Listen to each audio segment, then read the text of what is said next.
Good evening and welcome to Poker Night Live. Tonight we are going to be watching the game of Texas Hold'em Poker. We are amateur night tonight and we'll be learning how to play the game. Now actually learning how the game is played is very simple, but to win at it is a lot more complicated. Now how can we help ourselves? We can do that by brand new technology which has only been here for a year, and that's being able to see everybody's cards. Yes, we will watch internet poker games as they're happening. We will put a 5-minute delay in there so our players can't see their opponent's cards, but we will be able to, and we'll be able to learn. To help us along the way, I've brought with me a poker expert. That's Nicholas Wealthall. Hello, I didn't come with you. Can we just clear that myth up straight away? Oh, you're here? Yeah, I'm here. And we arrived at the same time. Hey, stop picking holes. Now, what's your role for this evening? I'm the poker expert, Michelle. And are you? Yes. Nick is going to be commentating on all of the games that we watch. Now, it's a completely interactive game, and that means we like to hear from you guys at home. We do. Nick is here to answer your questions. Now, also, if there's anything you don't understand, or if you hear him say anything you disagree with, do ask us. You can send us in your questions and comments. The way to do that, text 62211. It's quite okay for them to disagree with you, isn't it, Nick? Yeah, those ones won't get read out, but do send them in. Email is poker@pokernightlive.co.uk. And check out the web, www.pokernightlive.co.uk. And why not have your say and give us a call, and we will play your message live on air, 0906 200 70 80. And what we do say on these beginner nights is, guys, it doesn't matter how basic your question is, please don't worry about that. Obviously, we will have covered the basic topics before on the show, but don't let that stop you sending in a question about something that you don't understand. The point of the show is to make you a better player, to help you understand the game, whether you've joined us for the first time or you've been with us for a while. That's what we want, isn't it? And I do know that a lot of you have been playing 6 to 12 months, and there's a lot of questions that will prop up for players that have been playing for that length of time, and we will be tackling them as well. So tonight we'll be watching cash games, we'll be watching tournaments, sit and go tournaments, and a multi-table tournament probably as well. Don't forget our features, Beat the Presenter and What's in the Hole. Nick, if you wouldn't mind showing us the tables.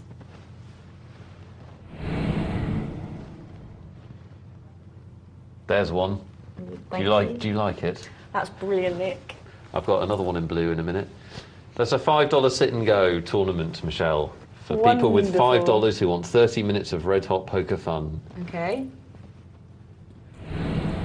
Similar type of idea on this one, except it's $10.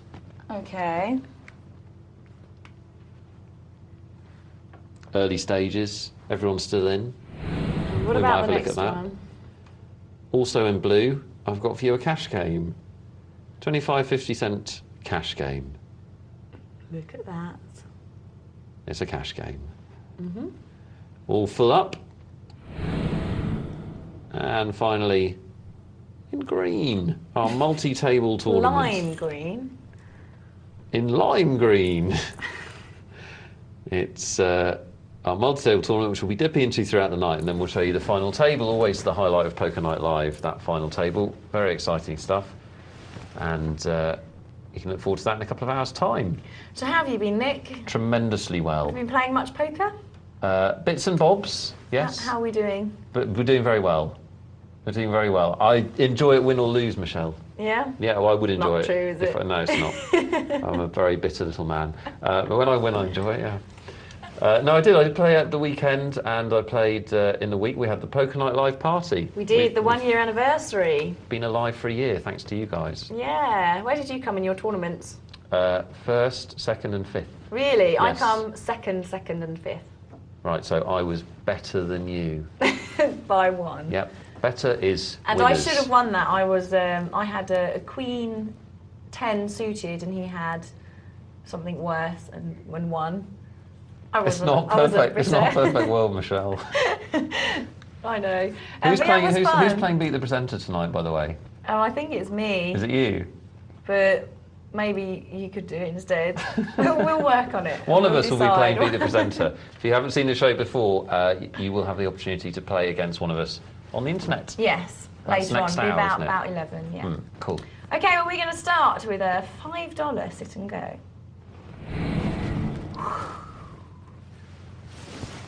Little tournament for those that want one. Okay, now this is a Texas Hold'em no limit sit and go tournament. Yes, it is. So, what we mean by that is... Is that my cue? Yeah. Yeah. It means that you pay $5. All of these players have paid $5. And plus a little bit extra, probably 50 cents to the internet site for hosting the game, providing this digital poker paradise for them all to sit down and play in. And the prize money is made up of those $5 entry fees. So 8 players, $5, $40 to play for. The first place finisher will get $20, 50% of the pot. And the second place prize winner will get 30% of the pot. Third place will get 20% of the pot. And the rest of the players from 4th through to 8th will go home with nothing except the story about how they once played poker on telly. So they've all paid $5, they've all been given 1,000 chips, and it's due to the death competition. It is. Last man standing kind of deal. Eventually one Sussed player... to the dust. Oh, it's kind of street. Very street. That's the kind of thing that sounds a little bit street, but in 5 years' time will sound gay and rubbish. Or 5 years ago, it sounded a bit street. Yeah. Don't know Oh which look, we've street. got Snakey that's paid $5, and he did have 1,000 chips, so he's just a bit up there. We've got PUFC Boy, he's up just slightly as well. We've got Tiger Tillady, so he's lost 120 chips there already, as we can see, if he started with 1,000. Bala 5, Snake Neck, Frantic, Carp Catcher, and Wiltzer. So between Snakey and Bala really have taken the chips so far, but a long way to go yet. Absolutely, just in the first round. Oh, And, sorry, that's Tiger Till I Die, not Tiger Tillady.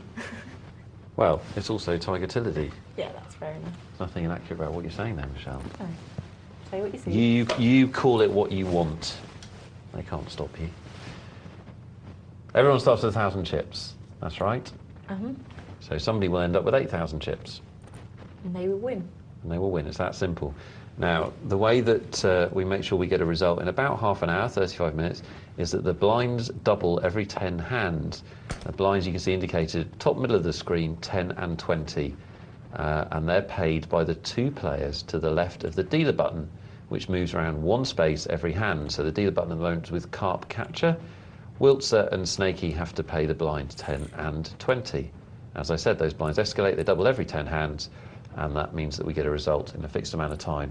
Ideal telly product. Yes. Now this game is exactly the same in real life, isn't it? When you're actually playing a live tournament around a table. It'll be done in exactly the same way. Potentially.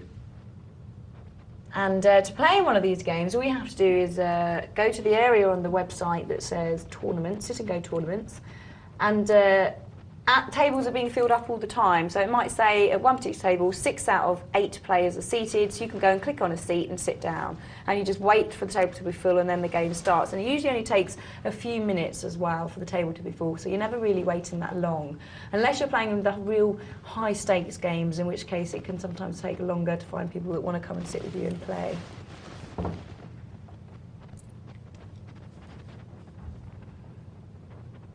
Many years ago, these tournaments were called satellites. Now you do still get some games that are called satellites, don't you, on the... Well, yes, a satellite is a smaller tournament that feeds into a bigger tournament. And they started the World Championships, which has a $10,000 entry fee. So back when $10,000 was a lot of money, not everybody could afford it. So they... the players started smaller tournaments where everyone paid 1,000, and so 10 people would pay 1,000, and the winner would go into the big tournament. And satellites like that still exist, which allow you to pay less money to get into a big tournament, and they exist online and live. And when I started playing poker, sit and goes didn't really exist. Sit and goes have become popular with the internet. and the growth of the internet, and you can now play sit and goes live.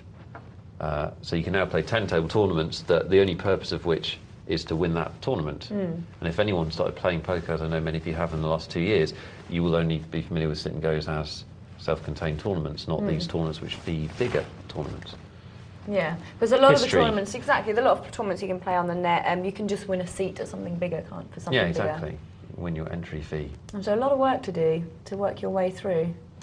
Yeah, I think actually, I mean, I stopped playing satellites after a couple of years of playing poker a lot of the time, because I decided that I could either afford an entry fee or I couldn't afford an entry fee, and the satellite took my energy and poker time that I could be spending in a tournament where I could win a big prize. But for some tournaments, I mean, I would still play a satellite, say to the World Championships, or to a really big event, and that's their function really. And how do you know when these satellites are coming up? Well, when these events are taking place? Well, all of the big tournaments online tend to have satellites on the sites where the big tournament is being held, and then if you go to a live event, they will have satellites for the big live event, probably in the same casino and card room. World Series of Poker, for example, the reason that there's so many players, there were I can never remember how many. You guys know better than me, probably 6,000 or some such nonsense. The reason there were so many is that they were all able to win their seats from satellites all over, literally all over the globe. Tiffany Williamson, who you play poker against, finished 14th, and I think she entered a £10 satellite at the Gutshot Card Club in London. That has really fueled poker, actually, the ability to get into a bigger tournament by paying a small amount of money. Yeah, well, let's go back to our game. And this is what you need to be learning to do to be able to enter these big satellites. Yeah. Yeah, I mean, the interesting thing is that satellites were invented by the players. They weren't invented by any poker authority. There is no poker authority, really. They weren't invented by a casino. They were invented by players who wanted to not pay as much to get into tournaments. And they are very popular. Sit and goes are extremely popular. Yeah. We show them on the show a lot, and one of the reasons we show them on the show is the same reason they're popular, which is they're fast. You can win a decent prize. They're fun. You play different types of poker. I'll just pause because this hand will probably see Tiger Tilla-Dilla-Dee Dilla-Die double through with his set of eights. Yeah, so I lost my whole stack yesterday as I ended up all in. I had 2 pair on the flop and he had 2 eights. There, so does Tiger. Are we going to get a sob story for everything that happens? No. And that will happen, and now it's a good time. I mean, obviously, the structure of a game, as you know, a lot of you will know, those of you that don't, the betting structure is what you need to learn, the structure of the game. So, for instance, there's 4 rounds of betting each hand. Yes. And on each round, all bets have to be even before you move on. Yes. Basically, money wager goes into the middle of the table. That's the pot. And as you said, betting needs to be equalised before we move on to the next round. So, for example, Frantics posted the big blind, which is $20, 20 chips, excuse me, not dollars. So if the other players want to play, they have to equal that 20. Okay. Making that decision based on their first 2 cards. It's just gone up. We're now playing at 20 and 40. So Wiltshire has to match that 40. He can increase that bet. And what can he increase it by? What's the minimum? Well, he'd have to double the bet. And that's to stop, basically you have to double the bet always if you want to increase it, because otherwise you could get into a situation where one player went 40 and the other player went 41, 42, 40, and we'd be there forever. Okay, so if Cartcatcher's put 40 in, if Will also wants to raise, the minimum he can raise it to is 80. That's right. Now, if Snakey wants to raise, is the minimum 120 or is it 160? Yeah, it's 120. It is 120, yeah. So it is a minimum of the big blind each time. In almost every game, yeah. Okay. So you don't just have to double the bet before you? Well, you have to double the amount of the raise or the amount of the bet. So Wiltshire in that situation would have raised 40, so another raise would be another 40. So you'd have to put in 40 and then raise it 40, so it would be 80. So then the next player would have to put in 80. No.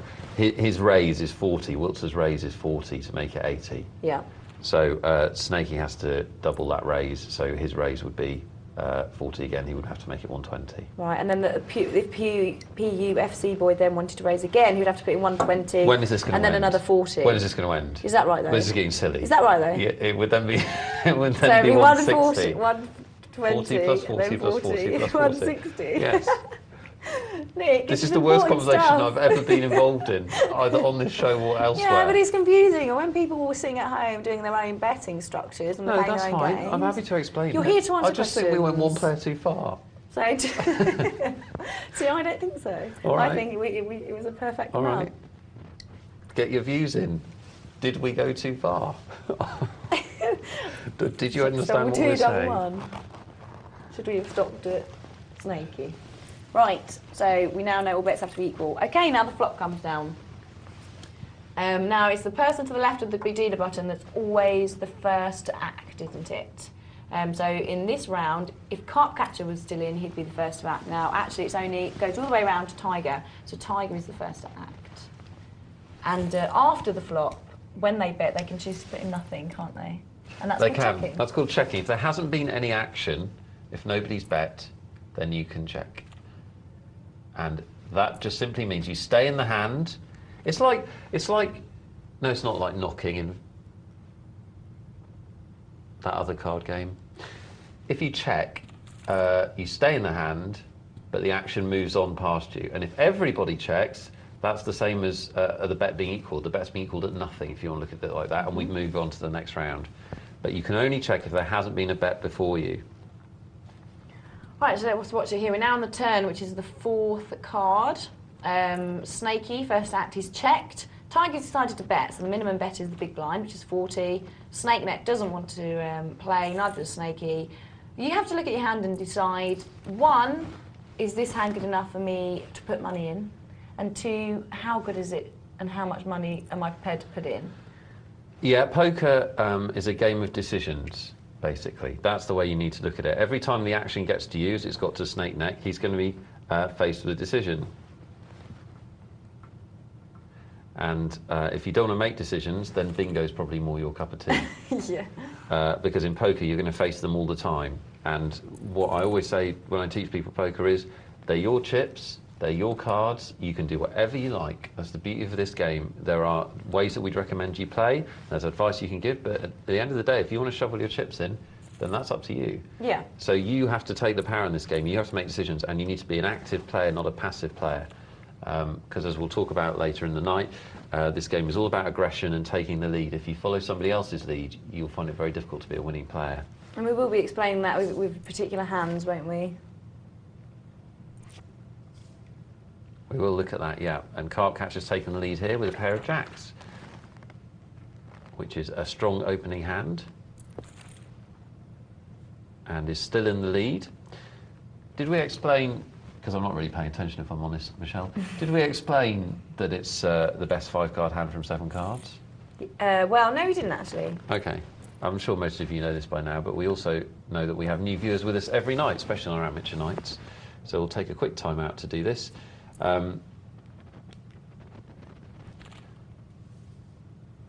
As you can see, the players get 2 cards. As Michelle said, 3 then come on the flop. So we'll see that in a minute. Now we can see that Snaky here is raised with an ace-queen. Now, your first decision is going to be, am I going to play with these cards? And how much am I willing to put in to see the flop? Now, there's a big difference, Nick, between having 2 cards and between having 5 cards. So how can you make the decision pre-flop when you've only got 2 of your 5-card hand? Well, yeah, basically, just to finish the sentence that I was mangling, you'll end up with 7 cards to choose from. It's the best 5-card hand from those 7, and you can use 2 from your hand and 3 from the board, 1 from your hand and 4 from the board, or all 5 in the middle there, as you can see. But always your best 5 cards will count. So as you've indicated, there are 2 key decision points really, before the flop and after the flop. Now, the frustrating thing about Hold'em, if you've never played it before, is that you see what you would have won, as they used to say on Bullseye. Basically, you will see the flop whether you play your first 2 cards or not. And if you sit at a poker table long enough, you'll see all combinations of first 2 cards win. I actually won, for the first time in my poker career, I won a hand with 7-2 offsuit on Friday night. What did you hit? I hit a 2 full pair? house. Wow. Yeah, it's very naughty. Were you on the big blind? Nope. Really? No, it was the stage of the night where I was well ahead and I was raising almost With every everything. hand, and I got very lucky, which is always nice. 7-2 offsuit being the worst starting hand. But the point is that if you play that hand and other weaker hands a lot, you will end up losing your chips, because in poker we always want to have an edge. In this situation, Cardcatcher's got a pair of queens. That is a better hand than Jack 6. If Frantic had played, Cardcatcher would have had an edge. Frantic would have been trying to play catch-up, and you never want to be doing that. Well, you never want to be doing that in any game. No. But you certainly don't want to be doing that in poker, because the majority of times the best hand before the flop is the best hand after the flop. And this will take a bit of time to sink in if you're new to poker, but the better a player you are, often the less you play before the flop, certainly until you start getting to an advanced stage where you can start playing some more hands. But certainly if you're learning poker, one of the missions is to get into your head that actually to win money, to win chips, you need to play less often than you'd like to. And I suppose also, as we saw there, Bala had a pair of 9s, he raised it up and nobody matched that bet. Now some of you may be thinking, oh, well, that's no good, he wants somebody to call his bets so he gets more money. Well, the truth is, Bala's actually quite happy there just to take the blinds, isn't he? Any win you have to appreciate and you have to put down to being a good thing, because you can always get outdrawn, can't you? Absolutely. I mean, choosing what 2 cards to play at first is very important, but I'm firmly of the belief that the way poker's taught is often wrong in a lot of books and a lot of other tutorials that you get, in that it places so much emphasis on the first 2 cards. Now, it's really, I don't want to make myself out a liar, because it is very, very important. One of the biggest problems that people have in their game is they play too many hands, so you have to get it right. But people overvalue the first 2 cards. So the stories people always tell from poker is like the one you told earlier, which is I had Queen 10, he had something worse, and I lost. You know, people always tell stories about what cards they had in their first 2 cards. Well, fine, but it's only a little bit of the story, the first 2 cards in Hold'em. I think people forget that. That said, it's very important, so, you know. Well, you have to be able to, you have to work out what you've got, and you have to try and work out what your opponent has, and then you can make the decision as to whether you think you're ahead or not. And because there's 2 ways to win, isn't there? You can either have the best cards in a showdown, or you can make your opponents think you have the best card and make them fold. Right. And so I suppose to be able to do the right thing, you have to try and work out what your opponent has. I talk a lot, Michelle, about the 3 levels of poker thinking. 3 levels of poker thinking? The 3 levels of poker thinking. Sounds very intriguing. If you're a regular viewer of the show, you're probably a little bit bored of the 3 levels of poker thinking. But if you're just starting the game, I would urge you to grasp this concept, which is the first level of poker thinking is what have I got? As in, what are my cards? What 5-card hand am I getting close to? You know, how good is it? What should I do next? And that sort of thing kind of overwhelms you when you first start playing, because you're trying to figure out the game. The second level of poker thinking is, what has my opponent got? Because, as you'll hear me say a lot, poker is a situational game. There's no hard and fast rules to whether something's a good hand or not. So take, for example, 3 of a kind. If we've got 3 jacks, good hand. Yeah, very good hand. About halfway up the sort of poker tree in terms of its strength. A lot of times that will win you the hand, that will win you money. But say you've got 3 jacks and somebody else has got a flush, well, you're a loser. It doesn't matter whether you've got 3 of a kind or a pair or ace high, you're still a loser. So that's why it's a situational game, because 3 of a kind can be a winner or a winning or a losing hand. And knowing, and it's impossible for you to know whether it's a winning or losing hand until you know what your opponent's got. I know this sounds very simplistic, but this is the way that you need to think about the game. You must start thinking as soon as you can, if you've just started learning, about what your opponent's got as well as what you've got. And then the third level of poker thinking, which people don't usually get into until they've been playing for a couple of months, heck, some people never get into this, but it's very important, is what does my opponent think I have? Because it's one thing to know what your opponent's got and make decisions from there, but if you can take it further and start to decide what he thinks you have, then you can really start manipulating him and start to make him put down winning hands if you can convince him you've got something better than you have and that kind of thing. And the only way, I suppose, you can work out what somebody has and tell somebody what you have or what you want them to think you have is by the betting. Yeah, betting, the betting patterns, the bets that you make are a language in themselves, and the bets that people make are a language in themselves. Absolutely. Okay, well, do remember, if you have any questions, you can text them into us. The text number is 62211, 4 for £1. Very cheap. And you can email us, poker@pokernightlive.co.uk. And do remember, you can have your say by giving us a call and we'll play that out for you live on air. 0906 200 70 80. Do remember, we'll be doing Beat the Presenter. One of us will be playing in a tournament at 11 and then we'll be showing that at 12. I actually have an email here from WYSIWYG, better known as Dave. Let's go with Dave. Dave. He says, hi, a couple of simple tips to help people play online poker. These might seem obvious, but are missed by many people. 1. Make sure the room you're in is warm. Being cold slows your thinking. 2. Have as few distractions as possible. Nothing can ruin a game like a good film on in the background or even screaming kids. 3. Make sure you're sat comfortably. 4. If your sight isn't 100%, use the 4-colour deck. It prevents you mistaking a club for a spade and betting on a non-existent flash. I hope these simple tips are helpful. I love the show and watch it all the time. All the best. And there's some wonderful tips there, actually, isn't there? Good tips. And with number 4, if your sight isn't 100%, use the 4-colour deck. I would just use the 4-colour deck because you can see clear as a bell and still act like a retard. I'm talking about myself, obviously. Talking about me. I've done it lots of times till I started using the 4-colour deck online. Because you look quickly and you get it wrong. Yeah, be very careful because spades really do look like hearts sometimes. Although it is much better to do that online than it is live, because I don't know if you've done it live yet, but at some point in your poker lifetime, everybody does it at some point, you'll triumphantly turn over and declare full house, and it will be completely wrong. I've seen people do it so many times with straights, you would think. Straights a lot. They do it with aces when they've got ace 4. That happens a lot because if you look quickly at the corner of your card, you can, especially because you want to see aces. I've seen that happen a lot. That's embarrassing. Nasty. Aces. Although sometimes people say if you play like you've got aces, you may be able to take that pot. Yeah, but if you get to the point where you've got to turn them over, Michelle, you don't. It becomes less convincing, doesn't it? Yes. That's when the problems start. Yeah. Nice Okay, email. well look, we're gonna go over to our multi-table tournament now, and I do have some information here on that. So let's head over there. It's a multi-table tournament. There's 3. This is exactly the same as Sit and Go we were just watching, except instead of just 8 people being involved in the game, we've got 345 people involved in the one game. That works out 45 tables.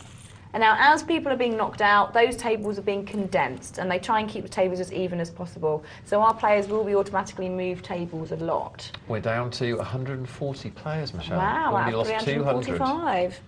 And top 30 places are paid here. So 110 players from the money still. We're playing across 19 tables. And so we're still actually reasonably early in the tournament. People have gone out very quickly. If you look at the blinds, they're at 75-150, which is not that high. You can see our big stack there, Physio, on 14,500, which is obviously plenty of chips. I think at the moment, with the blinds like that, you'd want to have probably 2,500 to be starting to feel comfortable in the tournament at this stage. And we'll dip into the tournament throughout the night, and we will show the final table, so stay tuned for that. Okay, so here we go, off to our Sit and Go. We will be, like Nick says, we will be looking at that multi-table tournament throughout the whole night.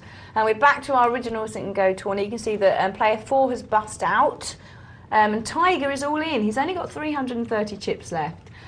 He's got a pair of queens. He's decided to go all in. He's taken down the blinds there, which at this stage is 120 chips. So the blinds are well worth stealing. Now, when you start becoming low on chips in these Sit and Go tournaments, you do. We kind of generally say when you've only got about 10 big blinds left, you should be thinking about putting all your chips in and trying to either double up or go out. But people do look at this differently, don't they? Yeah, I mean, yeah, that's about right. I think maybe a little bit less than 10 times your big blind before you get completely nuclear about the whole thing. Mm-hmm. But Snakey's done a very sensible thing there. He's got 3 times the big blind, roughly, a bit more. And just under 4 actually, and he's seen an opportunity. Everybody has thrown their cards away up to him. He's on the button and he's pushed in, and he's been successful. He's stolen the blinds, and they're worth quite a lot, so well worth stealing. Oh, we're stealing. I think we're going to see Snake Neck push all his chips in. No, he doesn't. Well, I wonder if he can get away from this now, because as we can see, Card Catcher's got 3 of a kind, 3 aces. By the way, if you are new to poker, or very new to poker, or new to the show... Wow, good fold from Snake Neck. Very good fold. Well done for getting away from that. And you want to watch along and pick up more about the game, do go online, and the 2 things that you can get online very easily, very quickly, are a hand rankings table, which will tell you the hand rankings, funnily enough. So it'll tell you that 3 of a kind beats a pair but loses to a flush, that sort of thing. And the other thing you can get is the rules of Hold'em. We've gone through the basics, or most of them. You need to know your hands, don't you? You need to know your hands. You also need to know the rules, and you'll pick it up if you watch this, but also if you want to have them on your computer at the same time, it's quite helpful. You can find them easily. It was quite funny as when we were playing live at the Gat Shot on Wednesday, I brought my sister along and I explained to her how to play poker on the way there. And someone gave her a little credit card that had all the hands on it. So she's looked at her hand, she scrolled her finger down the list until she's got to what she had, which was a 3-8 card, stopped, and then went, right, 400 chips. So Bless. Everybody folded. Tiger Tiller Dollar I wins 9s versus 8s. That is quite sweet.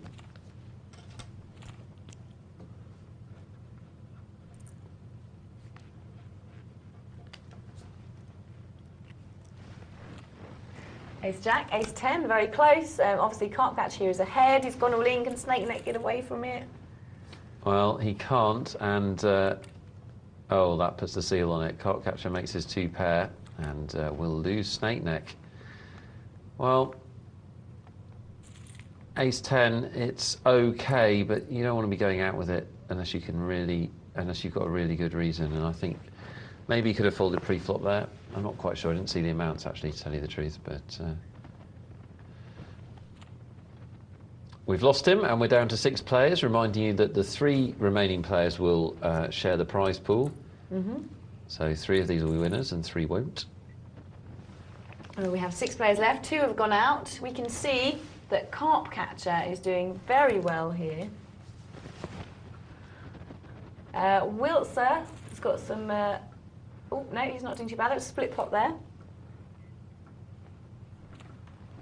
Oh, not much going on here. King 6 being about the best. So you might see a battle for blinds here, just because a bet here I think will take it from either of them. This is one of those situations where Wiltzer doesn't have a good hand, but he could have been aggressive to take the big blind. He decided not to. I've got no problem with that. The last thing he wants to do is run into a good hand, and I think people do feel obliged to steal from a small blind sometimes. You know, I told you that I lost all my stack yesterday with 2 pair. I wasn't listening, but yeah, you did say something like that. Yeah, 3 of a kind. It sounded like a bad beat story or something. Well, they had 2 8s, but I was just going to say the 2 pair I had in my hand 7-8 offsuit, and I thought, come on then, Mark, let's have a look. So in I popped, 7-8 come out on the flop. He had 2 8s, so I lost my whole stack to Mark's 7-8 offsuit. Well, I'm told, I didn't see it, but I'm told that Beat the Presenter, he actually went out with 7-8 offsuit. Did he? So maybe he's out first, I'm told. Goodness, Absolutely. Maybe that will break the spell. Well, to be fair to him, it's not necessarily that he can win with 7-8 offsuit, it's that if he misses, which he's going to do most of the time, he can still play the flop and the people he's playing. You can do that with anything, though. Maybe he just gets lucky with 7-8. No such thing as luck, Michelle, you know that. Well, Card Catcher's got all the chips. We've got several small stacks. And I don't think the blinds are too far away from going up. And it's going to start to become very expensive. It's going to become frantic, Michelle. Frantic. Very well done, If Nick. I can use a word that is on the screen. Brilliant. That's classic. Yeah, just made it up in my brain. Brilliant. Yeah. You're wasted. I'm not. I'm sober as a judge. Wiltzer shoves his chips in and gets lucky. I said there's no such thing as luck. Actually, there is no. So he made his own luck there. He did exactly the right thing. He put all his chips in, and nobody had a hand to call him with. So which one of us is going to beat the presenter then? I don't mind, Michelle. We could put it in a hat. I mean, the idea behind it is that they'll get more out of you commentating while I'm playing, but then they may get more out of you playing. So it's difficult to decide. Difficult to decide. I don't mind. So we pick it out of a hat. Okay. PUFC, what football club is that? Peterborough United, could be. Have you got a hat? I've got a pocket. It's not the same. No. Frantic goes in with Queen 9, decides that's the best he's going to see. What do you think of hands like connectors like 6-7, 5-6? Were you limping with these hands at all, or? We're down to 5 players and 2 big stacks. What do I think of those hands? Well, because you can catch a monster sometimes. yeah, I mean, you know, you can catch a monster with anything, though, can't you? What I think about it is they're not particularly good hands, but as I said, poker is a situational game, and sometimes they are playable. That's what I think.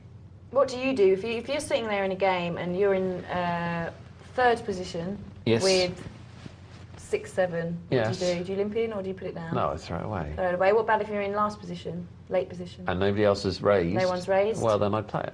Would you raise it or would you limp in? Depends on how many people have played in front of me. And how you're perceived at the table? Yes. Yes. I mean, if nobody's played and you're on the button, you can raise with any 2 cards. If you feel it's likely that the people in the blinds will throw their cards away rather than call a raise, then you should raise with any 2 cards because you have a chance to get that blind money for nothing.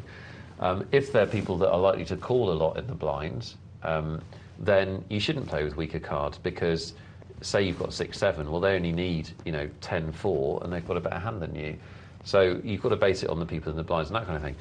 If 2 or 3 people have limped in front of you, then that creates some good odds because there's 6 or 7 bets in the middle now with the blinds, and it's worth playing these smaller connectors, 6-7, 7-8, etc., etc. But you've got to remember that they're small cards, and so they're not that strong, and most flops will not help you. Most flops will contain overcards. Yeah. So you have to remember they're not good hands, so you need the right situation to play them in. I read something, we talk a lot about strategy in sit and goes, and obviously a well-liked strategy is being a bit more looser at the beginning while it's cheap to see more flops. Yeah. And try and hit monsters, and then tighten up as those blinds go up. And we talk about that a lot, whereas I'm reading a Theory of Poker at the moment by David Skalansky, and he says about the theory, about sit and goes, in that you should be tighter early on because you don't want to risk more chips for a small amount, and looser later on because you're risking chips for a bigger amount, larger amount, which is the complete opposite to a strategy that I know a lot of the players do play. It's a complex game, Michelle. Very complex. Well, let's go back to the game and give us what you think about that. I mean, how do you tend to play the strategy? Does Slansky talk about satellites in No, it was a tournament, poker tournament. Oh, the tournament book? Well, no, it's Theory of Poker. But it's honestly, because I've just read it. It was the last chapter I just read. I just don't remember it. And he's talking about playing, risking chips for a certain amount. Yeah. He's talking about the blinds, and how the blinds work. And he says, as in a tournament, when the blinds are small, you should be playing tighter because there's no point risking more chips for a small amount. But when blinds become bigger, you should be a bit more looser because you can earn a lot more out of it. Well, that is right. That's right. The thinking, as the blinds become bigger, you definitely shouldn't become tighter as the blinds become bigger. When the blinds are big, you need to play looser because the blinds are more of a threat to your stack, so you need to accumulate chips. And also, they're more valuable in terms of stealing them. So you definitely do. There's a particular situation which occurs at the beginning of tournaments, which is that the blinds are small. And so 2 things to think about. One is, as we see Tiger Till I Die, in a bit of trouble here. Could be down to our heads up. We are down to our heads up. That king will play.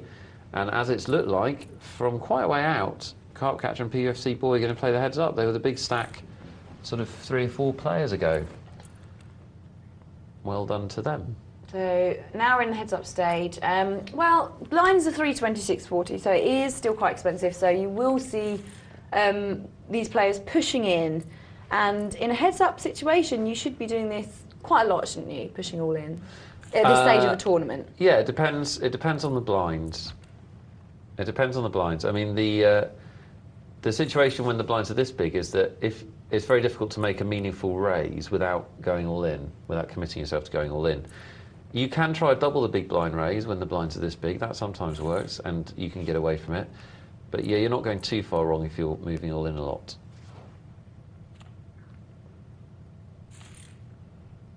Let's see how these two boys play it. Ace 10's going all in. Ooh, yep. No, PUFC folds.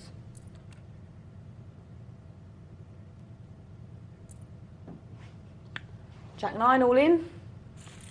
You can see it just keeps swapping, topping and changing, but as soon as someone goes all in and the other one has a half decent hand, that's when the action starts, isn't it? Well, now we're not going to have to wait. There we go, and he's hit his king. Carpcatcher's been in the lead throughout, well, and from very early on in the tournament, he's been the big stack. Well, there he goes, he takes it. Well done, Carpcatcher. Well played. He wins $20 because it's a $5 tournament.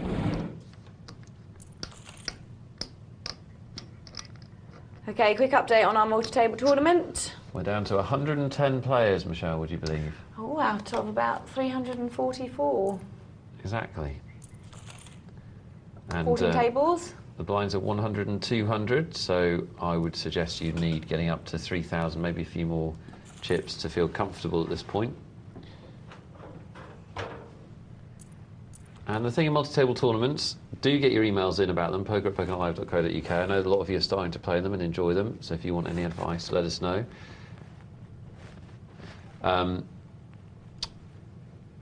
The thing is that you need to be aware of not just where the blinds are in the level you're playing, but where the blinds are going to go. Now, I think in this tournament they go up every 12 minutes, something like that. So you need to keep aware of that, where you are in the level, and how soon it is before the blinds are going to go up. Because you may have a stack, like say you're sitting there with 2,000 chips, you're relatively comfortable at 100, 200. You're not in clover, but you're not in an emergency situation. But if the blinds, let's say the blinds double the next level to 200, 400, suddenly you're short stacked. So you need to be trying to make chips in preparation for that blind raise. In this tournament, I think they got to 150, 300, I can't remember. But that's the thing to be aware of in these, in all tournaments actually, whether they're sit and go or multi-table. As we see, Konagurg hit 2 pair.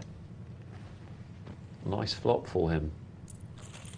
If you're going to play the king 2, that's what you want to see on the flop. Yeah, I mean it's very difficult to play rag hands, and by rag I mean having one good card and one bad card. And your problem is what you have to remember is pre-flop, especially if someone has raised, people generally play with things like aces, kings and queens. So it's more likely you're going to be up against another ace or another king than you are being up against, say, another 10 or another jack. There's a good hand for our beginners and learning players to take note of. Physio, they're calling for a lot of his chips with 1 pair, with king high. King high with a pair of kings. If you've got a top pair, it can be a good hand, it can be a winning hand, but if another player, this is what we're talking about, levels of thinking and what has the other player got. If the other player is prepared to put all of his chips in, most of the time he can beat 1 pair. And if you throw away 1 pair in that situation, you've made a correct decision. You have, well, not every time. Occasionally somebody will be making a bluff or something like that, but you'll make more good decisions than bad decisions, I'd suggest. And Physio's gone from being one of the biggest stacks in the tournament to being an also-ran with that 1 mistake. It's the nature of No Limit Hold'em. You must make good decisions and you must be prepared to throw away your cards when somebody else makes a big bet into you. Well, he immediately gets some of them back. Bless him.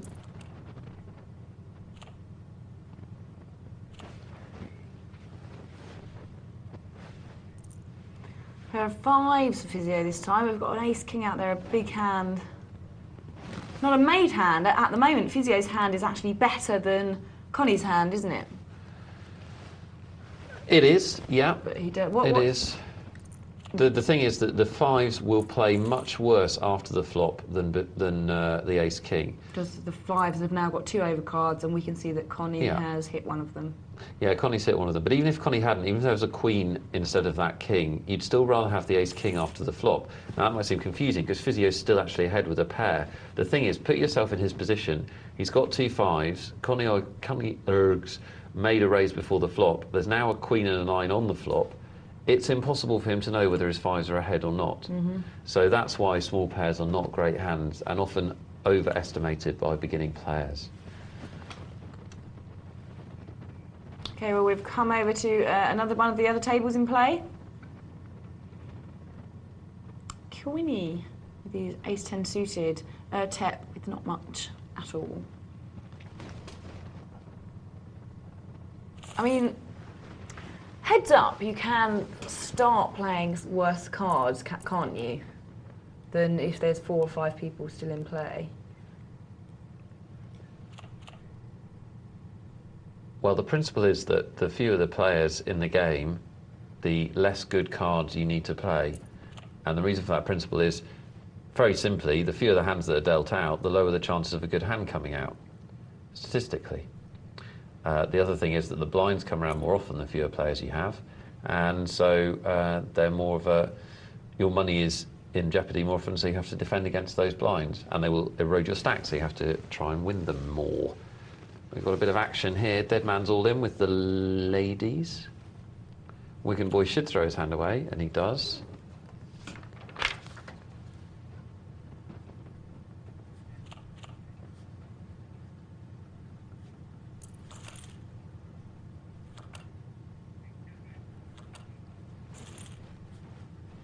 King gets it with the kings there. Unfortunate there for dead man and the queens. Was unfortunate. Be very happy when the cards were turned over to see that king 7, and the cruel fate of waiting right until the river.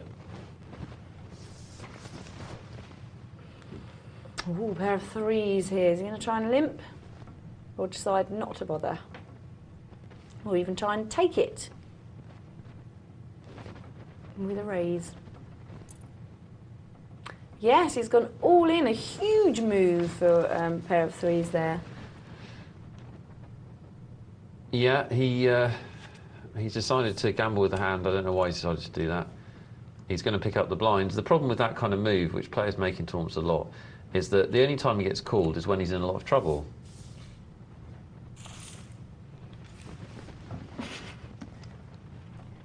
That's our multi-table tournament. We'll dip into that throughout the night, and a couple of hours from now, maybe slightly less actually, we'll see the final table. Yes, which will be very exciting. Well, first of all, we've got beat the presenter after the break, haven't we? Yes, so we've talked about it and negotiated and decided the only way we can decide is like children.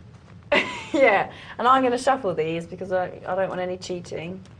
But are you trying to win or lose? I don't know. You don't know?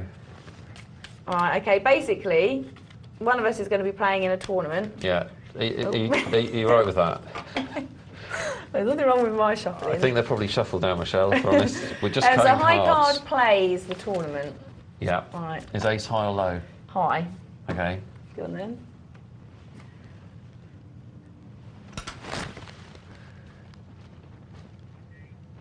Right.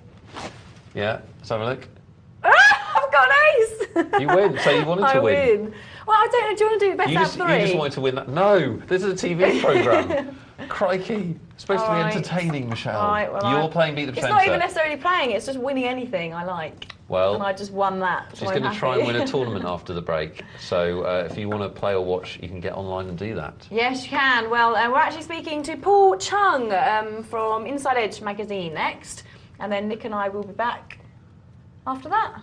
Watching you play poker. Watching me play poker. Brilliant. It's been a while, actually. So let's see if I can win.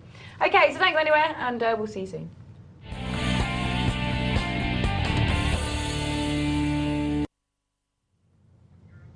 Well, I'm pleased to say we have Paul Chung on the line from Inside Edge magazine. Good evening, Paul. Good evening, how are you? Not too bad. Very pleased to have you here on the show. Thank you. And first of all, if you wouldn't mind telling the viewers exactly what Inside Edge is, that would be brilliant. Inside Edge is a sports betting and poker magazine, so we cover everything from football betting and snooker, all the different sports, and we also have a dedicated poker section of the magazine as well. Oh right, and where is Inside Edge available? In all shops really. WH Smith. I think it's going to be in Tesco soon. Oh, fantastic! And you cover poker stories in there, just different things all about poker lifestyle and the game of poker. Yeah, all the big pros are in there, all their latest tips and strategies, all that sort of thing. Excellent. And now you did want to talk about Mr. Andy Beale slightly, didn't you, today? Yes. Just because I think it's quite pertinent at the moment, because we kind of just got an update to this. I don't know if the people at home kind of know who Andy Beale is, but he's a billionaire. For those that don't know. He's a billionaire entrepreneur who likes to play in very, very high stakes games against the best players in the world, basically. Nice. So a man to get on with then. Yeah, well, I think the pros must like playing him because they can obviously win a hell of a lot of money off him. So, so you were talking about him in the magazine then this month? Yeah, well, last month basically he'd skinned like Todd Brunson and Jennifer Harmon for $10 million. Wow. That's what they brought to the table. It's called the Corporation. It's like a kind of revolving group of pros like Harmon, Brunson, Ted Forrest. And they're called the Corporation. Yeah, Corporation. That's right. Excellent. And can the average player play this Corporation, or? Can an average player play them? Yep. I guess if they have the bankroll, they can play them. So you are talking about him this month, are you? So if people are interested. Yeah, because he flew back to Texas, where he comes from, having won all their money, and then Phil Ivey came along. And Beale said, yeah, I want to play him as well. And then Phil Ivey, over a 3-day period, ended up taking the $10 million back and another $6 million on top of that. Wow. Do you know what games they were playing, Paul? I have no idea, actually. Do you know you don't know what the stakes were or anything like that? Because I think they played like 20,000, 40,000. Yeah, that's right. Or something like that. The thing is, go on. No, go ahead. I was just going to say that's a lot, isn't it? Yeah.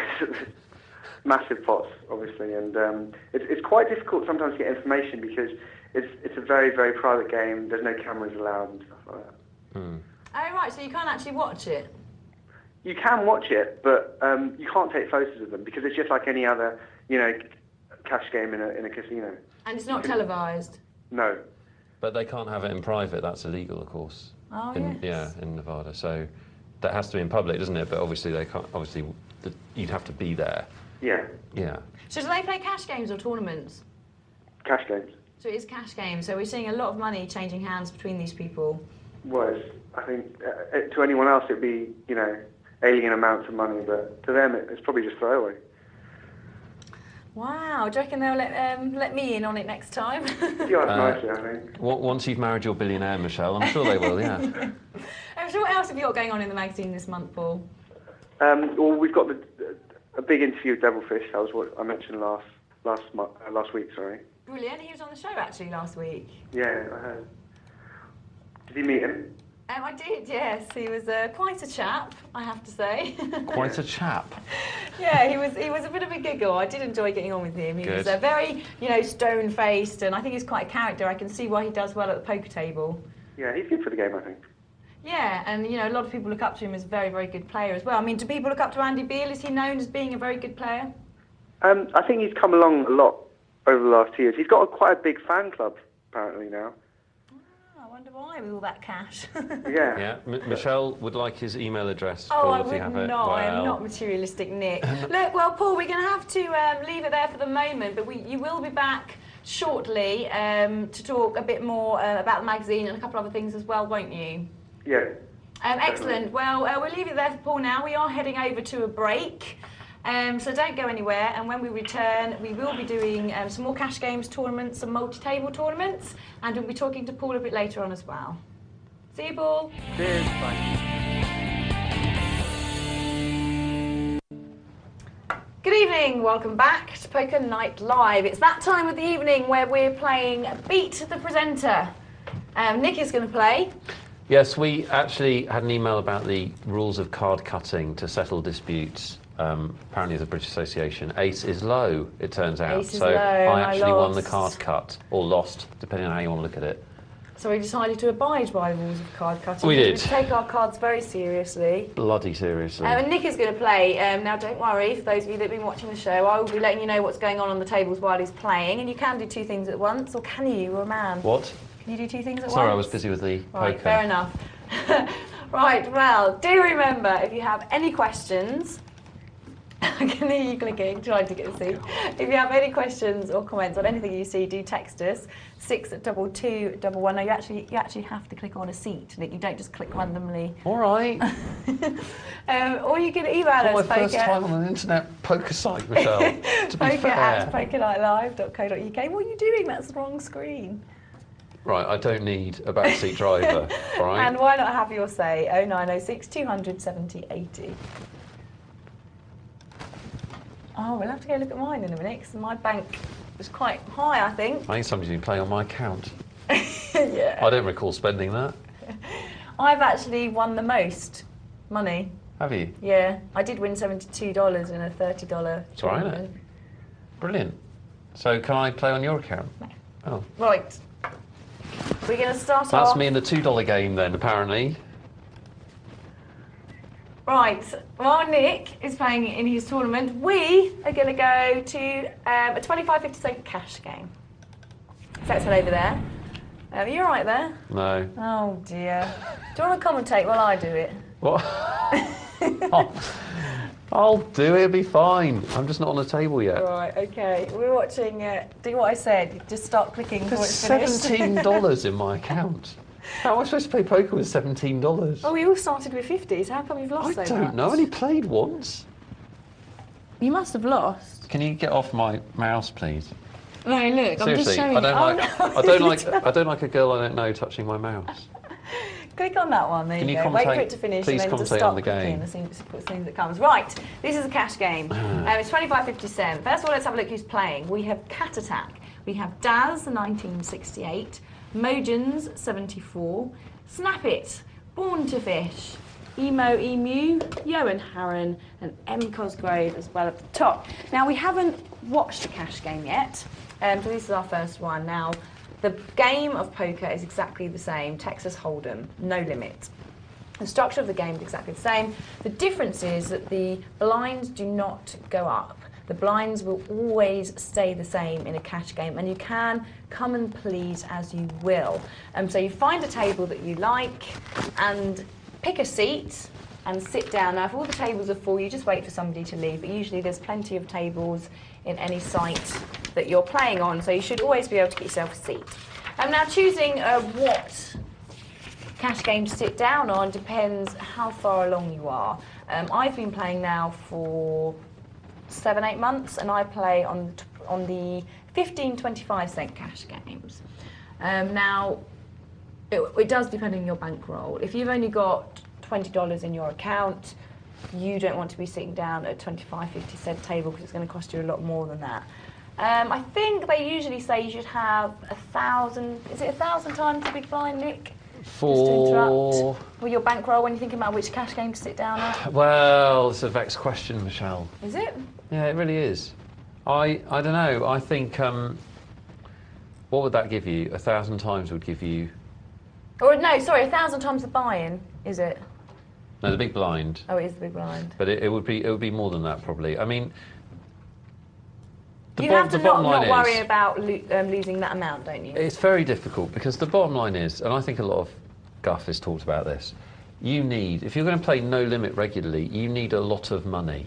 That's the bottom line, because you can sit down on one of these cash games, and even in this game you can buy in for $50. That $50 can go in one hand.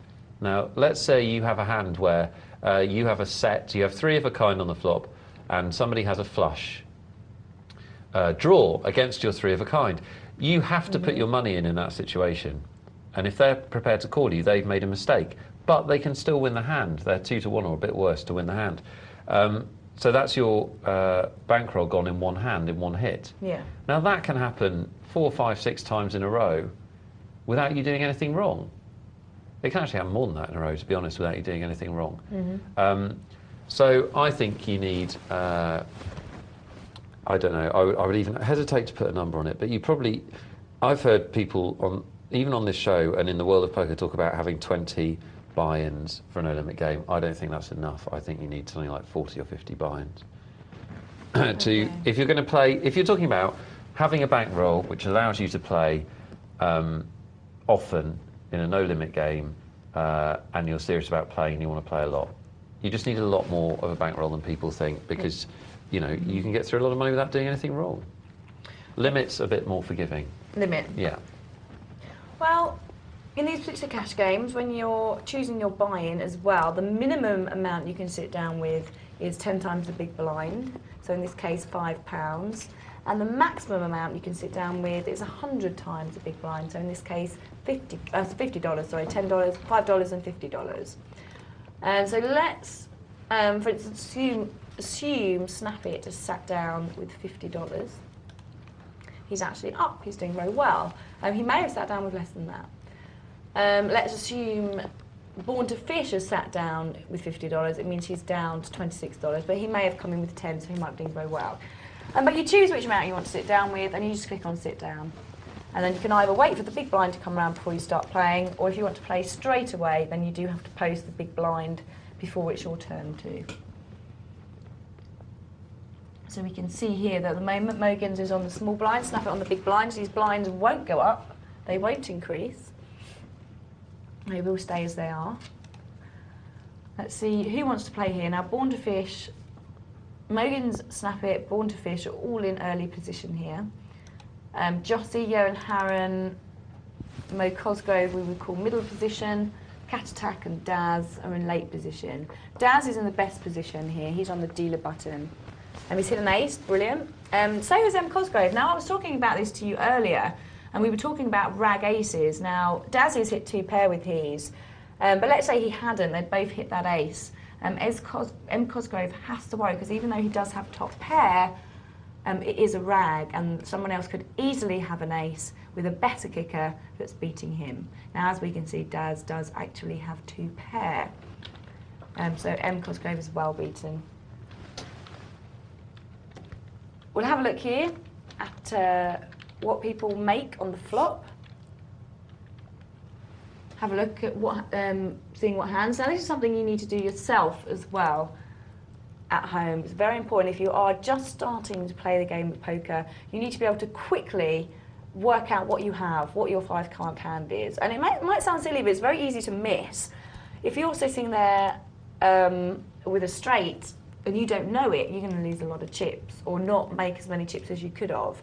And if you're sitting there with 2 pair and there's a flush on the board is flushing, you can lose a lot of money if you don't realise that, or if you don't see that somebody could have a straight. Now, by that we mean when the flop comes out, what could somebody have? Now, you know somebody hasn't got a flush, because for somebody to have a flush, they've got to have 5 cards of the same suit. So even if they have 2 suited cards in their hole, for them to have a flush, there needs to be 3 of the same suit on the board. Now, this goes all the way through to the end. If by the river there is still only 2 of the cards of the same suit on the flop, then you know somebody can't have a flush. So you can take a flush out of the equation.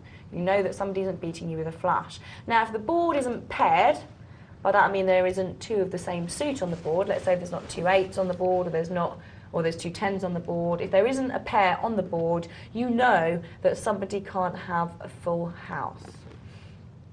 And because to have a full house, the board has to be paired. You're right, Michelle, working for a living, is it? It's very difficult, isn't it? I'm just trying my best, Nick, while you're playing. Sounds grand. We've got a $30 tourney, actually, so that'll be easier. So, good. Should we go to that? We're coming to Vision first. Yeah, I'm not playing yet. You're not playing yet, so you're just being mean, really. I actually was literally just being mean.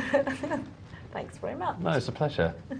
I'm going to play in the $2 tournament. So you shouldn't have said that, because why? Because somebody will steal your seat now. No. Yeah, it's all arranged online. I'm going to be on seat 1. Please, guys, if that's okay. Yeah, but we did this before, and somebody took it and went ha ha ha. And then you've got to wait ages for another tournament. So let me know when the time comes and I'll click it for you. Right, because I'm quick. Because I can't do that. Yeah, but I'm quick. I'm really quick. Honestly, ask anybody. I always get in. Well, we're going to head over to a $30 tournament. Told you I was competitive. I'm even the best clicker. Yeah, I'm a bit worried about you, Michelle. Right, here we are. $30 tournament. Now, we did watch a sit and go tournament earlier.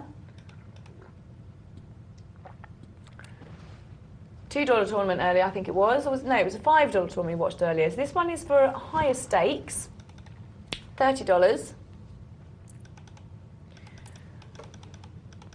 2 pair. Nice, the Starrett. And 2 pair for Charwell, but Charwell's 2 pair was kings and nines. And Starrett's to kings and eights, and Starrett's was kings and nines, so he took that pot down. Yeah, you're in.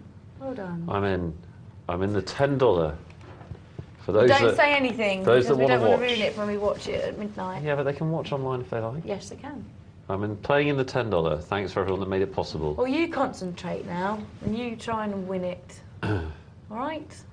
Okay, back to our $30 tournament. So, quickly to sum up, I know most of you guys know this stuff already, but do bear with us while Nick's playing in a game. To sum up, this is a $30 no-limit Texas Hold'em tournament. All of our guys here have paid $30 and they've been rewarded with 1,000 chips. They're all sitting around the table. The computer will do all the dealing for them. It's us to dust competition to the death. Once you've lost your chips, you are out. Different strategies on how to play a tournament, and as we've spoken about before, it's generally good to have a strategy in mind when you're sitting down to play a sit and go tournament. Have you got a strategy for your one, Nick? Yeah, win and win big. Brilliant. So here, again, Help. same as the cash game, your first decision is going to be, do I play with these cards and how much will I pay to Can I make play a with these point, cards? Michelle? Yes. I actually don't think you should have a strategy in mind when you sit down. Do you not? No. Because Casper told me you should. Okay, well I disagree with Casper. Ah, I don't think you should have a... Probably not. I don't think you should have a strategy in mind when you sit down in any tournament. Okay. I think you should have a variety of strategies that you know you can play and moves you can make. But I don't think you should predetermine a strategy, because the first thing about poker is that it's played against other people. And you need to vary your play in accordance with how the other players are playing. Okay, well, it is debatable, isn't it? People can all have their own ways of playing in a tournament, and some people will go to a tournament with strategy some way. But like you say, you will get a feel for a tournament when you sit down. It goes same for a cash game. When you sit down at a cash game or a tournament, you will suddenly get a feel for the table. You might be surrounded by maniacs that want to raise ridiculously all the time, people going all in. You might be on a very passive table or a very tight table where people aren't getting involved, they're sitting back, and you will feel this. And also your table will find a kind of raise, a standard raise that you will do, and it doesn't have to, but generally when you're playing, especially in a cash game, your table will either raise 3 or 4 times the big blind, and it doesn't have to. You can obviously raise whatever you please, but the same goes for a tournament. You will get a feel for your players, and you do have to adjust your play accordingly. And as we've spoken about before, it's very important to know how you are perceived. If you are perceived as a very tight player at the table, if you haven't been involved with many pots, and the pots you have been involved with, you've had very good hands, then you can use that to your advantage. You know your opponents are seeing you as a tight player, so they're going to respect your raises a bit more. So this is the time to become a bit looser. Start raising up when you don't necessarily have the hands, and they will still give you that respect. And of course, when your table starts to see you as being a bit of a loosey-goosey, you can then think, right, I need to tighten up again now, because they're not believing that I've got the hands I'm saying that I've got. So knowing how you're perceived at the table is very, very important. I don't know when Cass said about sitting down with a strategy. I'm wondering if what he meant was you want to know the structure. You want to know the structure of the tournament you're playing in. So when I say you shouldn't have a strategy when you sit down, I don't mean you shouldn't have any awareness about what the tournament that you're playing in. So say, for example, if you're playing one of our sit and goes, you know it's a fast tournament. So you might have an idea about what you're trying to accomplish or something like that. Mm-hmm. Or if if you go to a multi-table tournament, you should know when the blinds raise, the amount of chips you get, the structure. Mm-hmm. And you should have an idea of what you might want to accomplish. But the bottom line is, when you sit down at the table, those 8 or 10 individuals that you're playing with can throw all that out the window immediately by playing in a way that there's an obvious way for you to take advantage of. I'm going to fold. I'm winning. Are you? Yeah. Don't say anything. We well, don't I'm want chip to know. leader. I'm chip leader. No, we don't want to know, so we can watch it later. We don't need to know anything. I'm going to cash out, actually. Can you not tell us? All right. Right. Let's go head back to our $30 tournament. So there you have it. You need to work out how you're perceived at the table. And you need to work out what type of players you're up against. How do you do that? Well, it's very difficult when you first start out. An easy way to look at it is if you don't really recognise one of your players as to be doing much, if you haven't taken any notice of them, then you can probably think they're a type player. The reason you don't know what they're like is because they haven't played many pots, so they're probably a type player. And generally when someone's being a bit of a maniac, when somebody's being very aggressive, when someone's raising it all the time, you will start to realise that. And you think, hang on a minute, this guy raises all the time, he makes ridiculous raises, he's always in there. But I have seen him put hands down when he's been re-raised, and these are all things you need to start thinking about.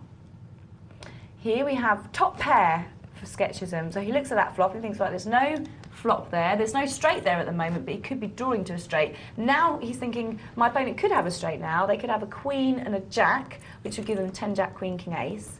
But Sketchism doesn't believe that Albus Fawkes has a straight. He probably thinks if he'd had a straight, he would have been re-raised.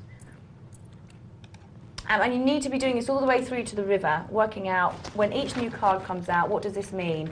What could this give my opponent? And also you've got to think, and if you don't think he's got that, and even if you don't have it, you can represent it.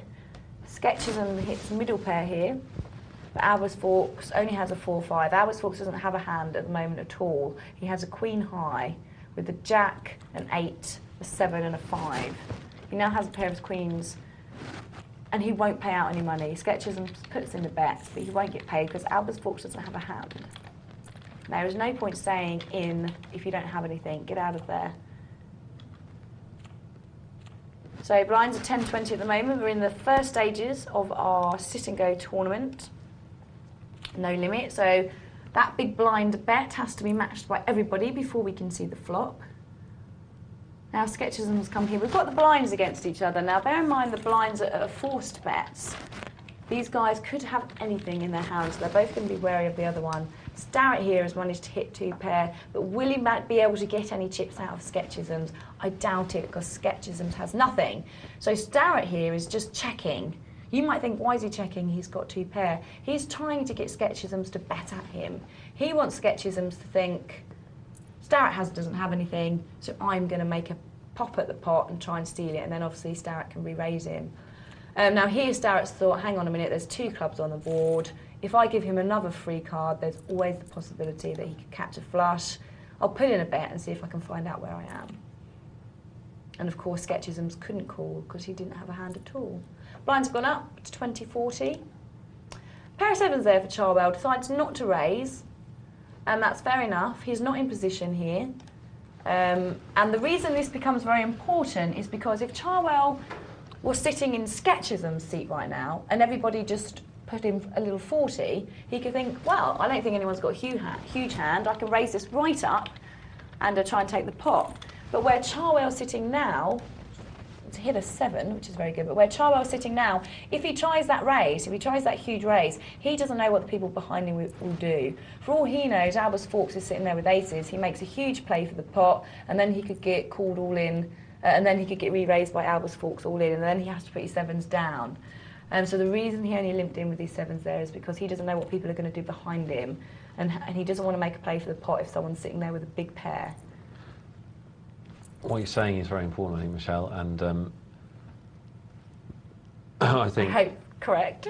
Yeah, totally correct. And I think position, if you've been playing the game for a year or less, and possibly even more, I guarantee that you're underestimating how important position is. I think it's the #1 in Hold'em. It's probably the most important thing. It's probably more important than the cards. Position is so important. I keep quoting this, but I do it for a reason. Dahl Brunson, who's probably the greatest player of all time, certainly one of them, says that if you let him have the button in an average game of poker, every hand, so if he was always the last player to act, he could beat any game without seeing the cards. It's that much of an advantage. Really? Position is a huge factor in the game of Hold'em, and you need to start grasping that and start using it to win chips. Entering pots when you know you're going to be the last player in the pot, stealing pots on the flop when it's checked around to you and you're in late position, that kind of thing. That's how the really good players make their money. Okay, well, let's head back to the tournament. In sit and goes, like we're watching, being able to steal the blind is a very, very important part of the game. And now what we mean by that is if you're sitting there on the button, Buffy would be good.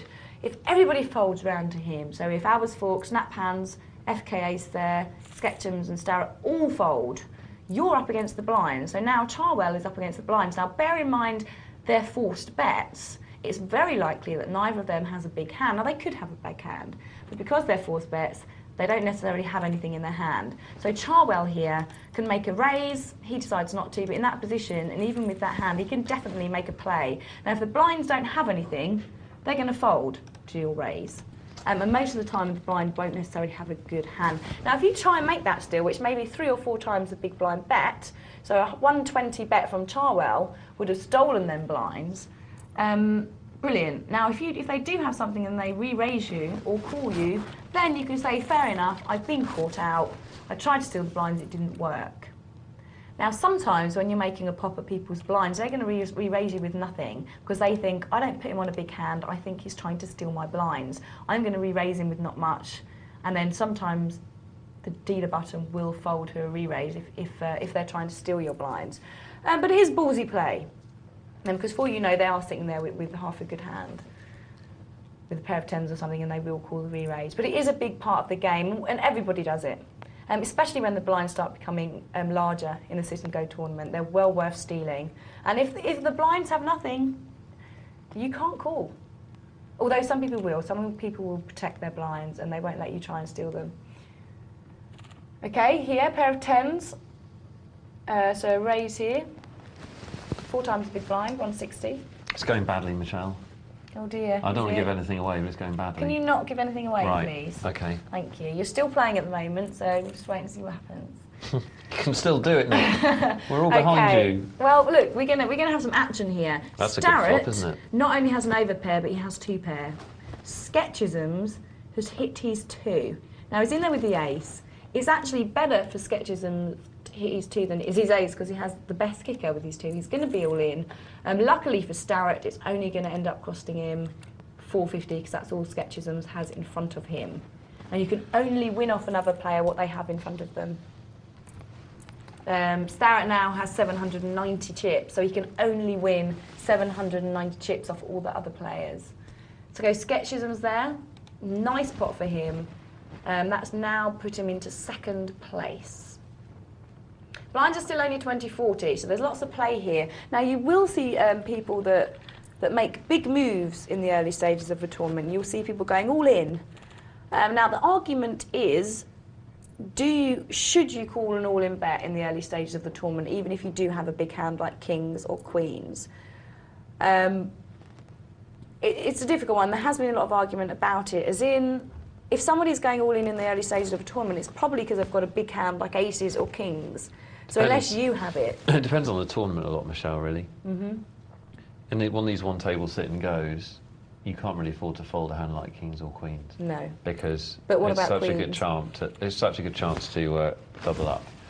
Queens, there's more of an argument for folding, obviously, because... however tempting.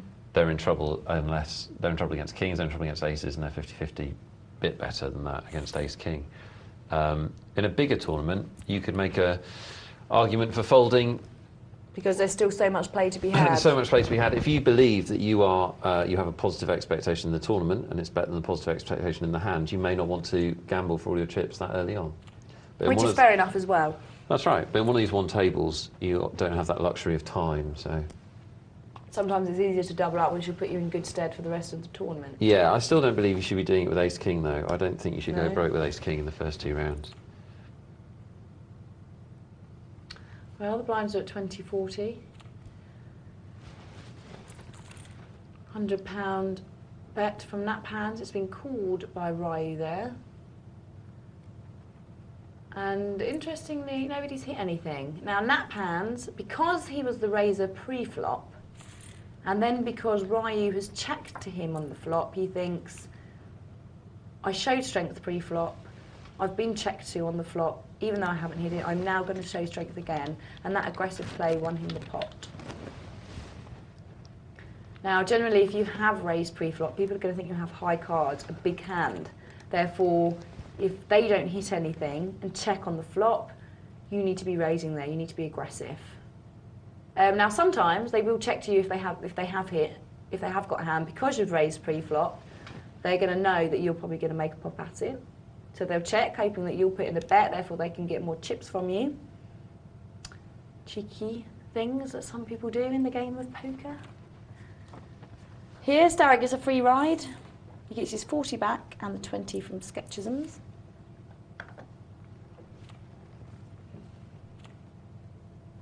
And as we were talking about position earlier, the same applies for deciding which card you're going to play with.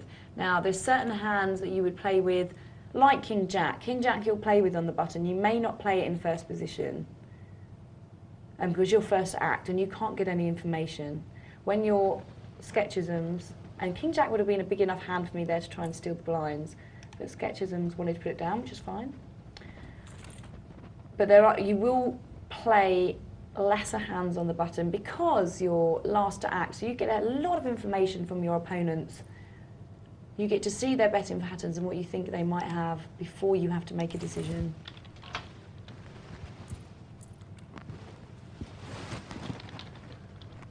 See 10 Jack for Buffy be good. He is in first position. We've got a pair of fours for Sketchisms here. Does he choose to make a play and raise it up, or is he just going to limp? He limps. Starrick folds. Buffy be good. Will probably come in here for 20. He's already got 20 in. 10 Jack isn't a bad hand. He's got 10 Jack Queen. Not really anything. So he's not going to make a play for the pot. He's in first position. He doesn't want to make a play for the pot and then get re-raised. So he's just going to check it and maybe hope for another card. I think difficult one for Sketchisms. He's in position. Again, there I probably would have shown a bit of aggression. He seems to be quite passive. It's a scary flop for him. He's got underpair. There's 4 cards on there that's beating him, but it's been checked round to him twice now. And so at some point, someone's going to make a play for this pot. Now, Sketchisms 4s are winning, and a bet would have taken it. Buffy be good, doesn't even want to get involved. And Sketchisms does win it. But he did give away 2 free cards then, and he was in position. So when he got checked round to on the flop, he could have made a bet which would have taken it down. But then again, he did have an underpair. So he may have been sitting there thinking, why am I even going to get involved at this time of the tournament when I've got such a bad hand compared to the others? It got checked around to him again on the turn. I think maybe a bet. It's been checked to him twice. I don't think the other guys have anything, but they could have been trapping him. They could have been sitting there with the nuts for all he knew. Well, up go the blinds again to 40-80. Nat Pans is winning at the moment. He has a pair of 7s, whereas Riley only has a queen high and Sketchisms has an ace high. So Nat Pans, here, aggression. He is worried about that 8, but he needs to find out where he is. So he's asking the question, I've got a pair of 7s. Does anyone out there have a better hand than me? He asked that question by putting in the bet, and he got his answer, no, because they folded. And he's been rewarded with the ace king. So he's raised it to 200. Now he's got a call here from Sketchisms with king 10. Whereas Sketchisms earlier was quite happy to throw away king jack on the button when he could have limped. Whereas now king 10, which is even worse than king jack, he thinks deserves a call to a 200 raise. And so very odd.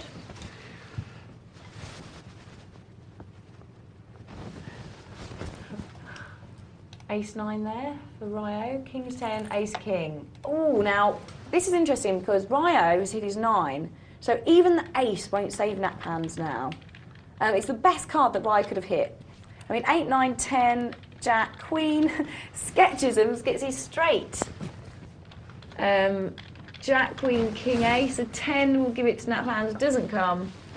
And so it looks like the straight's going to get it. Maybe Sketchisms know something that we don't. Wow.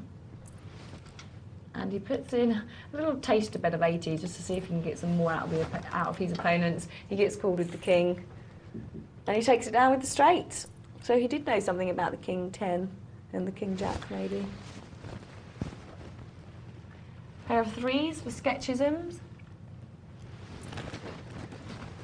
Now Ryo has the king jack on the button. Now what does he do with the king jack? He can't try and steal the blinds with it because there's two people limped in, but he does choose to limp in. Charwell has hit 3 aces. Now, how does he play this?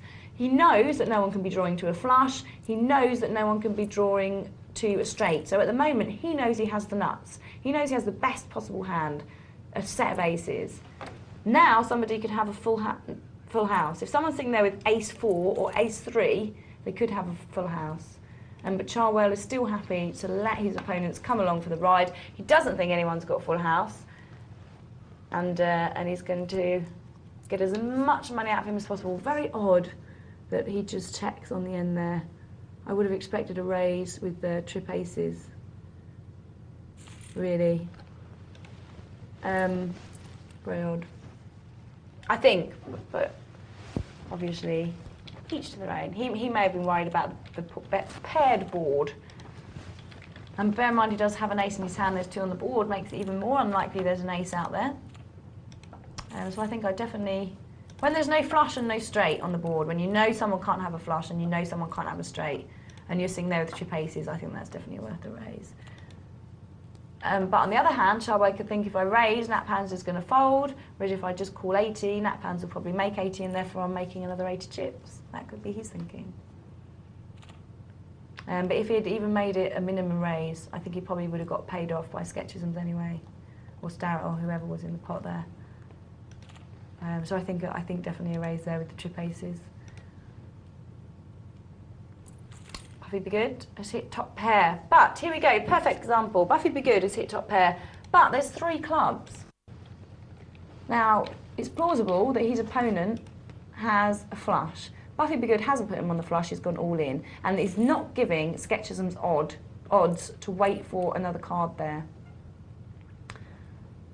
Which is what you need to be doing. Now, odds it becomes much more complicated, so I will wait for our Nick to come back. But it is something you do need to start looking at. The easiest way to describe this to you, and it is something you need to start doing in poker, is we know that to get your card, say for flush, if you've got 4 to a flush and you're waiting for 1 more card to hit your flush, the odds that you're going to get that on the next card are 4 to 1. So for you to get odds to call that, if there's 40 in the pot and it's going to cost you 10, then you're getting odds to see that next card. Because 1 time in 4, you're going to get your card, to get your flush, and 4 times you are not. So 1 time out of 5, you will get the card, and 4 times you will not. So if you're paying £10 into a £40 pot, 4 times you're going to lose £10, and 1 time you're going to win £40, so you're evens. It does get much more complicated with implied odds, but we won't go there just yet. But that was right, what I said about odds there, wasn't it? I wasn't listening, what did you say? Okay, that's fine. Well, I was just saying, you know, if you're trying to get a flush, if you've got 4 to a flush, and you're trying to work out whether you can call a bet and get your flush by the next card, we know that it's 4 to 1 to get your flush by the next card. So 1 time in 5, you will get the card you need. Now, if it's going to cost you £10 to call a bet, and there's £40 in the pot, that means 4 times when you miss, you're going to lose £10. But that 1 time that you hit, you will win £50. So it makes it worthwhile to call that bet. You are getting odds to call that bet. Yeah, that's the basic principle. See, I can do it. You can do it. It's very straightforward if there's 1 card to come. It gets slightly complicated if there's 2 cards to come. Yeah. Because we don't know what's going to happen. You might have to put more money into the pot. You might. So it does get more complicated, but that is the implied principle. Odds yeah. As well, that yeah. put on top of that. Well, we haven't lost anyone yet from this $30 tournament. Blinds are 40-80, so we are in the 3rd stage. 10-20, 20-40, 40-80. We're in the 3rd stage. Usually we have lost 1 or 2 players by now. Buffy Be Good there on the D button. Abba's Fox takes it down. What have we got here? We've got King Queen, King 10, Ace 9. And when we're talking about odds as well, you need to know them, and the reason behind this is because you need to know when you can make that call, and making the call is the right decision. And you need to be able to make it too expensive for somebody that you think is drawing to a hand. If you get the feeling that your opponent is drawing to a flush, they haven't bet out on the flop, you don't think they've got top pair, you don't put them on 2-pair or a set because they haven't made any bets. They could be trapping, but there's 2 clubs on the board, so they could easily be drawing to a flush. If you think that's what they're doing, you need to make it too expensive for them to be able to call. If you give them odds to call you, they will call you, and then they could make their flush, and then you're losing. So not only do you have to know your odds so you know you're calling in the correct situations, but you need to be able to look at a board and make a bet that is too expensive for your opponent to call if he's drawing to a hand.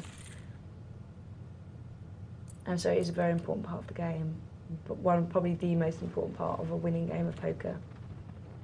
Because you have to remember, if you do make a call, if you're drawing to a hand and you're getting odds to call, you have to remember, if you're calling for a flush draw, the odds to get your flush draw are 4 to 1. So 1 in 5. So 4 times you're not going to make your flush. And you're going to sit there and think, well, I've lost money every time I've done this.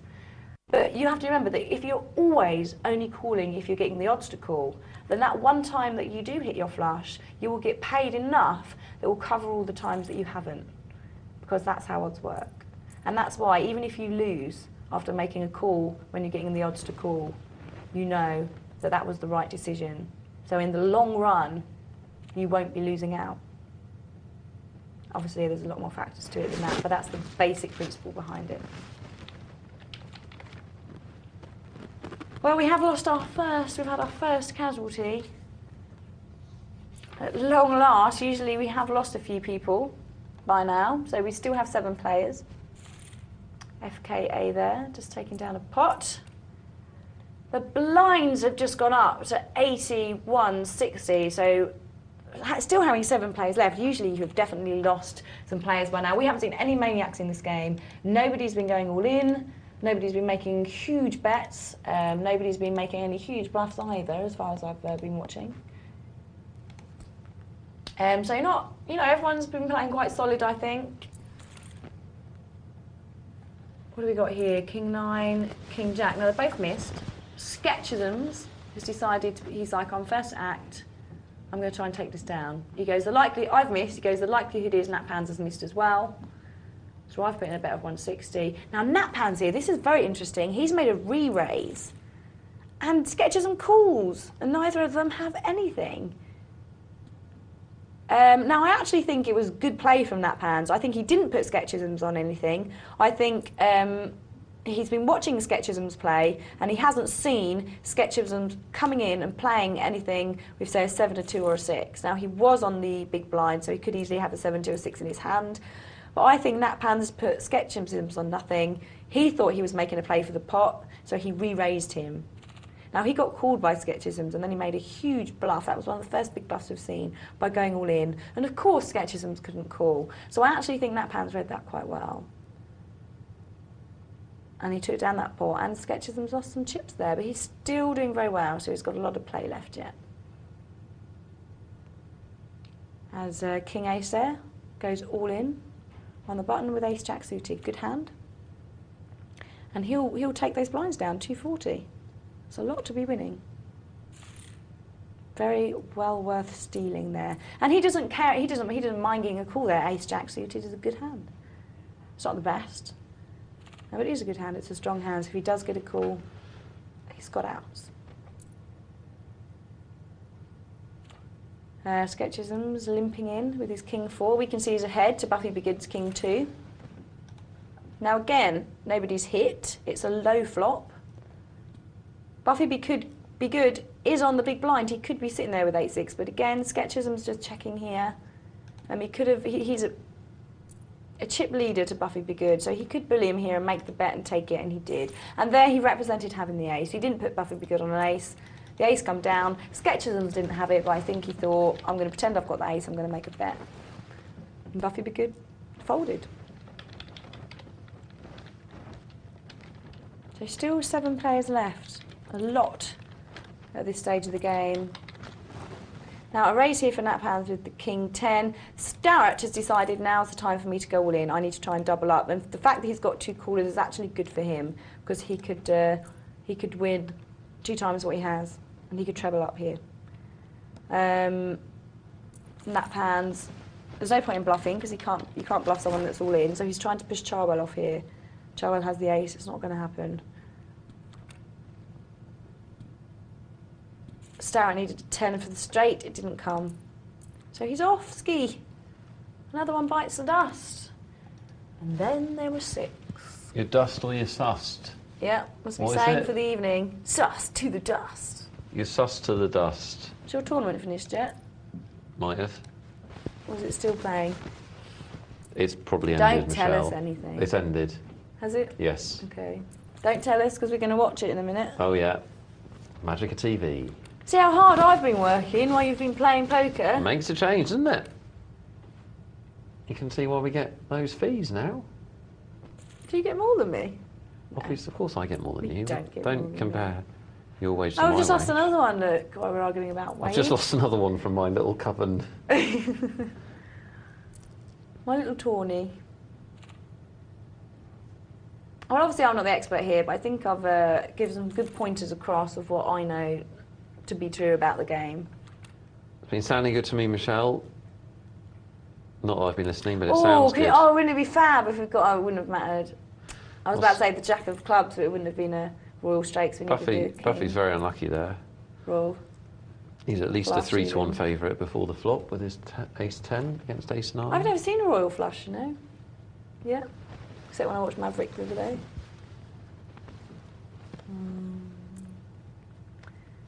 Queen, King, Queen Jack, all in. Being very aggressive here. He knows he needs to be. And actually, at this stage of a tournament, there's 2 ways you can play this. Now, there's 4 players left. This is the bubble situation because only the top 3 places are played. It's the worst place to be in the bubble because you've come the furthest without actually getting anything. Now, FK Ace unfortunately went out there. As Nick is showing me a Royal Flush with the cards. Thank you, Nick. I made you one. You've made me a Royal There you go. Flush. Not quite the same as when it's happening in a live game, though. No, but you said you'd never seen one, and I Well, don't see, want you to I can leave do this myself world. a Royal Flush. I've Well, never seen one in play. That's not what you said. That's what I meant. Just trying to give you a little present. Now I've forgotten the point I was making. Oh, I know what I was Just trying to make your day a little bit brighter, Michelle. My point was, when you're in the bubble situation where there's 4 of you, it can go 2 ways. Everyone can suddenly not want to take any risks. Everyone's dying to stay into the money. So when people start making big raises, you don't want to call them because you think, well, hang on a minute, if I'm not ahead, I could go out on the bubble. So people tend to tighten right up on the bubble situation. So it's actually a good opportunity to become very aggressive because people do tend to want to fold and be very wary about staying in. So I actually don't see anything wrong with FK Ace's play there. He saw that people were probably going to be sitting back, so they were going to be worried about going out in the bubble. He made the raise. Unfortunately, he got a call and he went out. But then saying that, some people can sit back at the bubble situation, not play anything, and wait for somebody else to make the mistake and go out. And if you've got enough blinds to do that, it is a strategy. You are in the money. But really, you should be playing to win, and in which case, if you have the cards, be aggressive, try and win the pot with them, try and accumulate chips, because you want to win the tournament.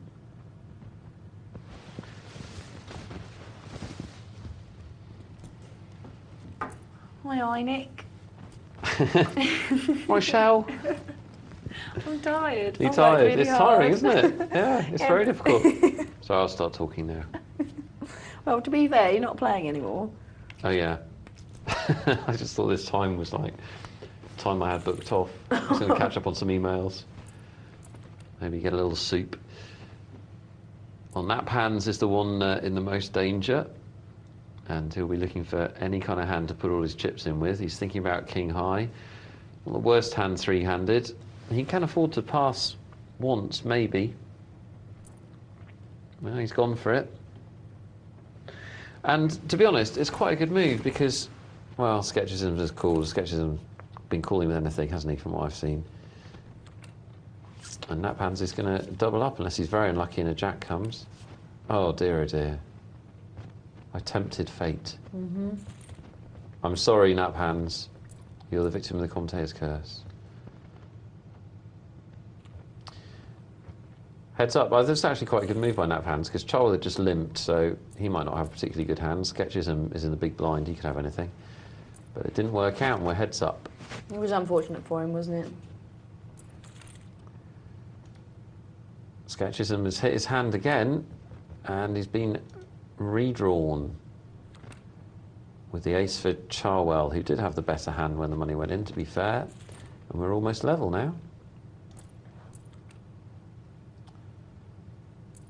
Blinds was 63.20, so be a few hands play. Not particularly high blinds for the heads up. Didn't lose anybody for ages, did you? And then they all went very quickly. They all went very quickly at the end, which happens actually a lot of the time when the blinds get very high with a lot of players still in.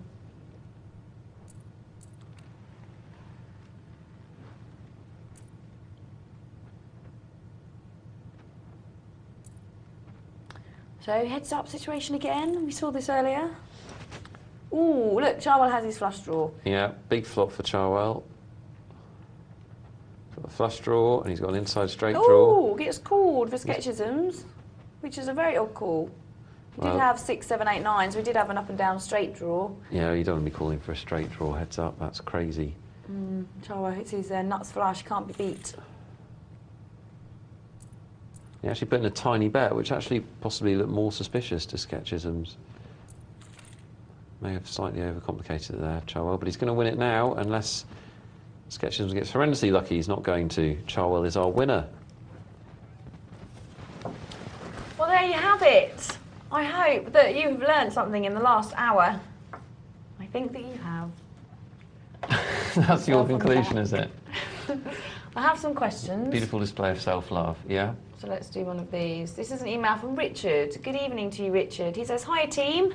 I'm playing my first bricks and mortar tourney tomorrow night at the Blackpool Poker Festival. Any advice?" It's Richard Barnes.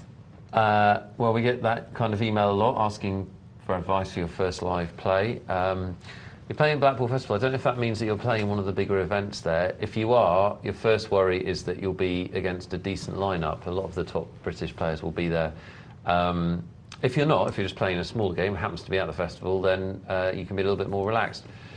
The tips are, the first tip is to remember it's the same game you've been playing online. Of course, there are differences, notably that you can't play in your pants. But it is the same game, it's the same structure. The bets and the raises and the options that you have are all the same. So don't be too phased. The second tip would, of course, be to have a look, maybe get down to the venue and watch a little bit, feel comfortable in your space before you dive in and put money on the table. Play your normal game would be the other tip. I think that in terms of differences in the way the game's played and the style, you can expect to see slightly better players in a live game. Doesn't always follow, but you can expect to see slightly better players who will call slightly less and respect re-raises slightly more, would be the advice. And in terms of etiquette and that kind of thing, just take your time. And if you've got any questions, don't be afraid to ask the dealer.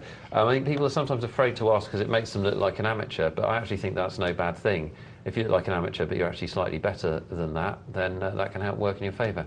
So if there's anything about etiquette or anything you don't understand when you're playing live, do ask rather than make a mistake that costs you money. And good luck. And it's so nerve-wracking going from internet play to live play. I mean, my first live tournament was the televised one, and my heart was in my mouth the whole time. That's because I was standing behind you, though, right? Yeah. Yeah. That did contribute to the exciting problem. No, it is a intimidating thing. It helps with you being there. Actually, you put me at ease.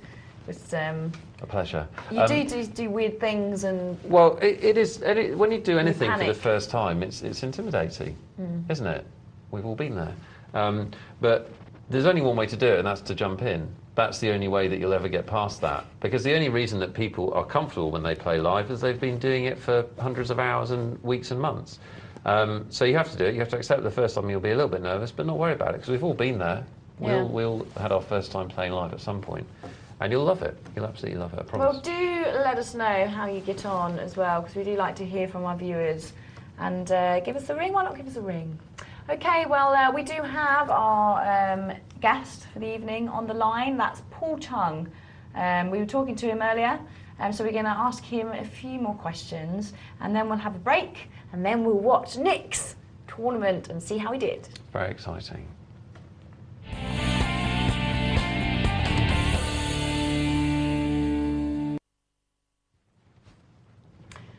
Well, we do have Mr. Paul Chung from Inside Edge magazine back on the line. Welcome back, Paul. Thank you. How are you doing? Yeah, not too bad. Have a good show, actually. Now, earlier on we were talking a bit about Andy Beale and a bit about Inside Edge magazine and what you were about. Yeah. But you have got a bit of a story going on at the moment with Jennifer Tilly, haven't you? Yeah, it's the first time in 15 years that she hasn't been to the Oscars because she wanted to play poker instead. Wow. So she's clearly made a transition from actress to poker player now. So Fully she fledged. actually snubbed the Oscars to play in a poker game. Indeed. It was quite a big poker game, to be fair. What poker game was it? It was the NBC Heads Up tournament. And what's that for the people at home that don't know? It's second year it's running now. It's basically every big name you can think of heads up against each other, and it's a knockout tournament. And Phil Hellmuth won it last year. Okay. To be fair to Jennifer, she probably had a lot more chance of winning something in the poker game, didn't she? Yeah, in fact, she admitted that herself. Good on her. Good for her. So has she been around long in the poker world, Jennifer Tilly? It was basically since she's met Phil Lack, the Unabomber. She's just started playing really, and she won. She's won World Series of Bracelet. So that's. Did she? She won the ladies' tournament. Really? Yeah. I didn't know that. Wow. So she really is a professional poker player then? Yeah, Apparently, she's reasonably respected, isn't she, Paul, now? Yeah, she is. I mean, I've actually played her in a charity tournament a year ago. I knocked her out then, but yeah, she is quite useful. They should have some sort of law about how much cosmetic surgery you can have and still be able to play poker, though, shouldn't they? Because if you can mask all your emotion... No? I'm just worried that it's too easy once you've had enough done. So is it only heads-up play that she plays, do you know, Paul? No, she plays everything, but it was just that was happened to be on the same night as the Oscars. So. So does this have anything to do with the magazine? Are you covering anything about her in there? Yeah, it's our lead story this month, her playing this tournament. But we also reported on Ted Forrest winning it, and Chris Ferguson coming second for the second year in a row, so he's got to be pretty gutted about that. Yeah, he won the heads up that really mattered, though, didn't he, Chris Ferguson? When he outdrew TJ to win his World Championship. Yeah. So what would you say, Paul, is the difference in heads-up play to a normal tournament? Do you have to have different qualities? I think you have to be a lot more aggressive and a lot more willing to... you've got to bluff a lot more, I think, because you can't wait for those aces and kings and queens to come along, because it's just not going to happen. What do you play? My personal favourite? Yeah. No limit for me, no limit tournaments. Texas Hold'em? Yes. Of course. Would you want to be playing our Nick here? Well, if he wants to play a game, I'm happy to play a game. Fantastic. Maybe we could sort out some Perhaps we heads could do that instead of the next hour of the show. That would be awesome. Maybe I can make up for some of the losses I've just had in the last about an hour ago. So who's the most famous person you've ever played then? Is it Jennifer Tilly? Yeah, Phil Lack and Jennifer Tilly. I was both facing them in the tournament. So. And does it change the way you play when you're up against a bit of a celeb? I think you definitely give them more respect for when they raise and stuff. I was playing against Isabelle Mercier in a media tournament for Poker Stars, and she just kept raising every hand, and she was on my left, and I just had to keep folding. You know, if it had been someone else, I might have, tried it on, but not her. It's strange how that works, and this is obviously on a completely different level, but as you know, one of our features on Poker Night Live is Beat the Presenter, and I find that the guys and girls at home that are playing us, and especially to start with, did give you a bit more respect and folded a lot more to your raises, and you should be able to take advantage of that really in a game, shouldn't you? Yeah. You'll get that now, Paul, after being on this show. So, you'll have to make adjustments in your play, trust me. Okay, so the main story about Jennifer Tilly in Inside Edge magazine, is that already out? No, this issue's coming out in about 3 weeks' time. So. In about 3 weeks' time? Yeah. Excellent. Okay, well, we do have to leave it there, Paul, but we will be talking to you again once more before the night is through. So thank you very much again. Cool. And we're going to a short break now, and then we'll return with some more poker action. So Nick and I will see you then.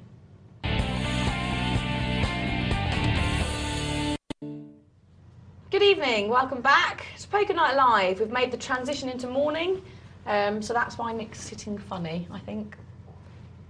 Good morning, Michelle. Good morning. We're going to watch your tournament. Great!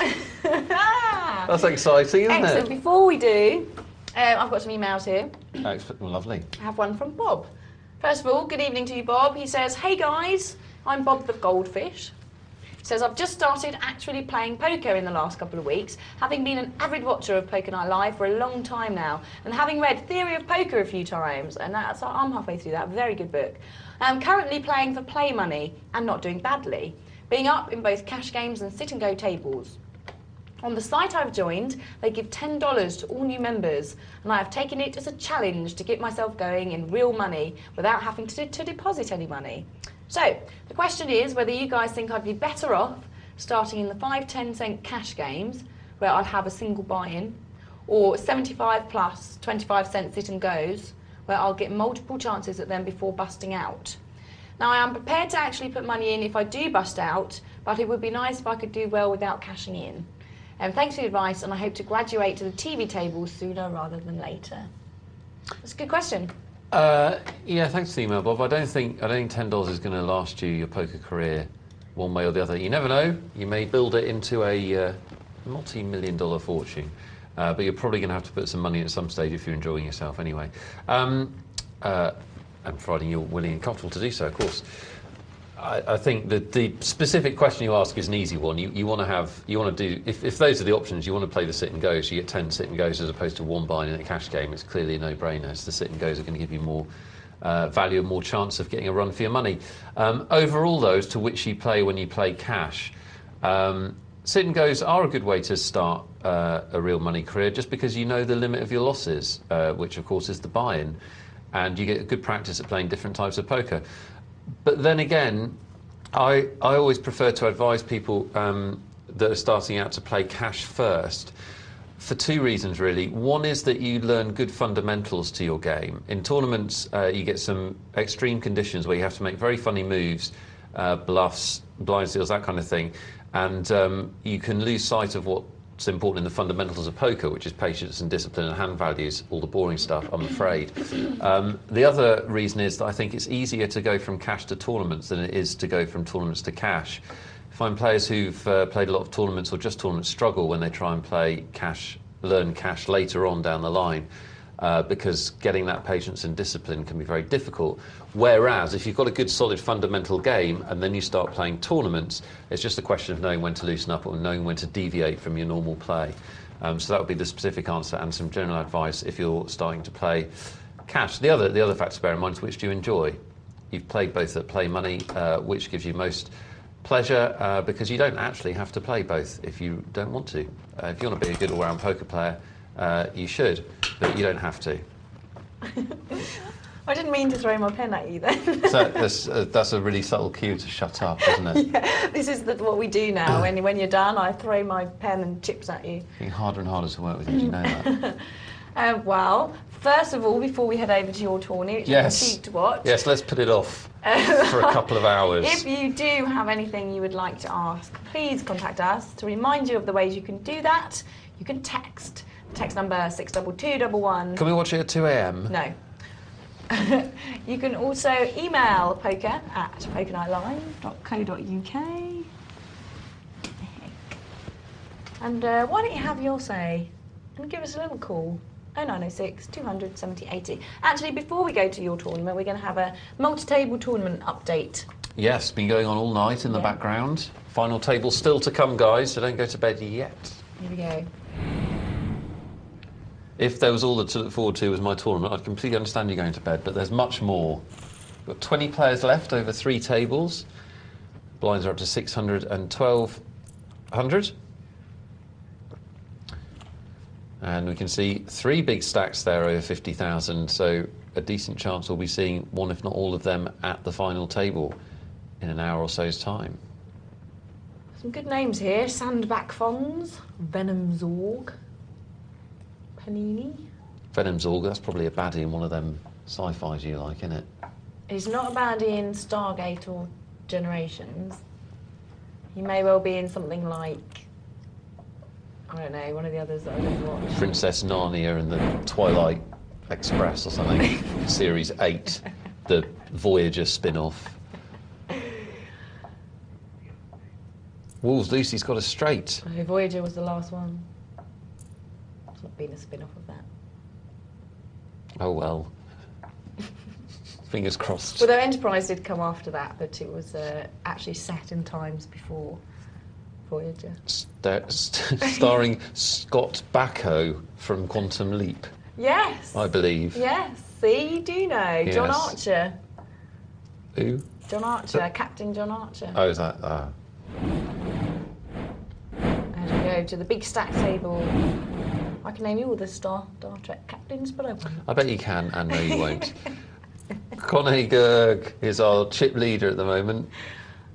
Who's your favourite? You can tell us that. Oh, it's got to be Picard.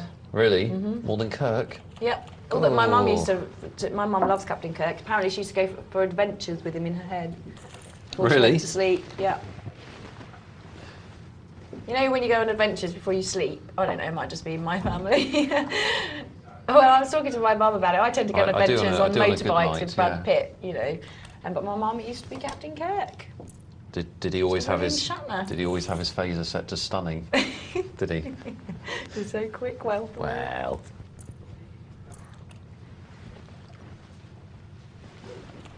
Right, well, anyway, that's the multi-table tournament. We will be watching the last table of that. I'm looking at the forward end to it, of the night. Michelle. I love a bit Good. of multi-table tournament final table, me. Yeah, definitely. But now, it's that time again. Beat the presenter. Be the presenter. I wonder we if do you need some did. music there. We'll get some music. Did you hear now. Tragic Trev's Yes, jingle? brilliant. It was the night I was Genius. on the night he left it for us, and it was genius. Genius. It made Kara cry. Did it? She actually cried with laughter, bless her. Excellent. It was awesome. Oh, I wish I'd seen that. Brilliant. I mean, Kara, let's do a show together. I think that could be quite interesting. We don't- or not. I don't do girl on girl, Michelle. Right, on that note, let's head over to Nick's sit and go. Hooray! It's my sit and go tournament. You'll learn something here. If you're reading a book whilst watching. Here we go. We've all bought in. And you've got a 9 and a 6. I've started off with something a little bit dirty. Do you get it? Sorry, I've calmed down. No, well, It's exciting, okay. it's exciting seeing yourself on the telly, though, isn't it? It is. I'm Chip Nurse. It's a shame I couldn't get Night Nurse. I'm there under my nickname, Nick W. Which That's when I just your name, sign isn't it? when I sign autographs, I sign them Nick W. Wealthall. Nick Just to Nick W. Yeah, Wealthall. put that in quotes because that's like my little call sign. That's just your name. No, I admittedly not much thought's gone into it, but it's now I'm identified with it now, aren't I? So got to stick with You it. should let the viewers pick a new one for you. Yeah, no, they absolutely can. I won't use it, but they can. Nick the Head Wealthall. They already have. All they do is talk about my hair, which is bizarre. Nick the Hair Wealthall. I think we're just watched Perfect. by a lot of bald people who They're think jealous. who think that I should share the wealth. They're all slightly follically challenged, and they're jealous of your flowing locks. It's very thick. I have a small family of chaffinches that nest in Jeez. this part. Just for men. So who's just for men? Yes. Look, I've got 7/8 suited. What did you do? I pushed all in. Did you? I was talking to you at this point, and then I called. Okay. So you're limping in with a 7/8 suited? Yes, I'm heads Ooh, up. 3 10s. And we can see you're ahead. Yeah, and Charwell checks here, and I check behind him because I don't want him to check raise me. And then when he checks twice, I think, well, time to test the water. So just a little two Pop in a times. bet and win. 2 times and raise. I am joint ship leader, so if we could stop the tournament there, I think we've learnt all we're going to. Well, let's see what you do with the Cowboys in early position. Early to middle Yes, position. kings. Not really the time in the tournament you want your kings if you had No. a choice, because it's tough to. And again, I'm not actually debating anything here. I'm actually talking to you, Yeah. so I apologise. Okay, 4 times the big blind Yeah. raise. You That don't want was to let meant the to aces be- in cheap. That do was you? meant to be 3 times the big blind, Okay. but I messed up the slidey bar Why 3 times? because I would normally raise 3 times the big blind with any raising hand. Can I just say I did some problems with the slidey bar once, and Casper told me I was making excuses. Well, And then he took Then- the mick out of me not being able to then use the mouse properly. so am I making excuses. Okay, well the 6s are coming in. Oh, Yeah. look at you hitting I've your flopped a trips. set. That's good. So I check them because I'm heads up. If there were more players in the pot, I wouldn't risk a check. And I could have checked twice. I thought about checking twice, but the pot's not very big, and so at this point I want to start building the pot. If he's got something, he'll play with me. If he hasn't, he won't. Again, I wanted to bet 120. I ended up betting 80.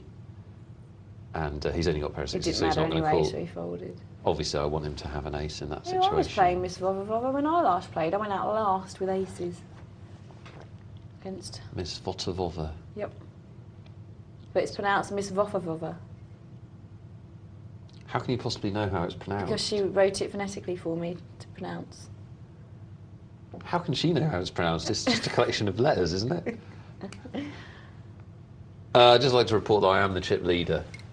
I think we should all focus on that, because that's about as good as it gets. Not wanting to give anything away. Well, King, Queen. What do you think of the players? You've got, I can see Hoofy's there. QPW, lots of people here we know. Scotty, M. Cosgrove. Everyone was very nice. Issa, Charwell. Even those people that wanted me to lose.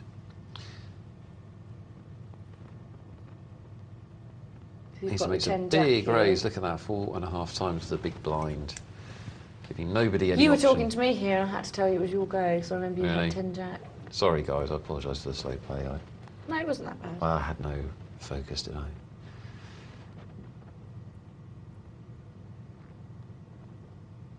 It's very difficult to play in a tournament, be live on telly, and be sitting next to me all at the same time. It is, in reverse order. So ace-9, I've got no call. And big hands here, ace, queen, tens and kings.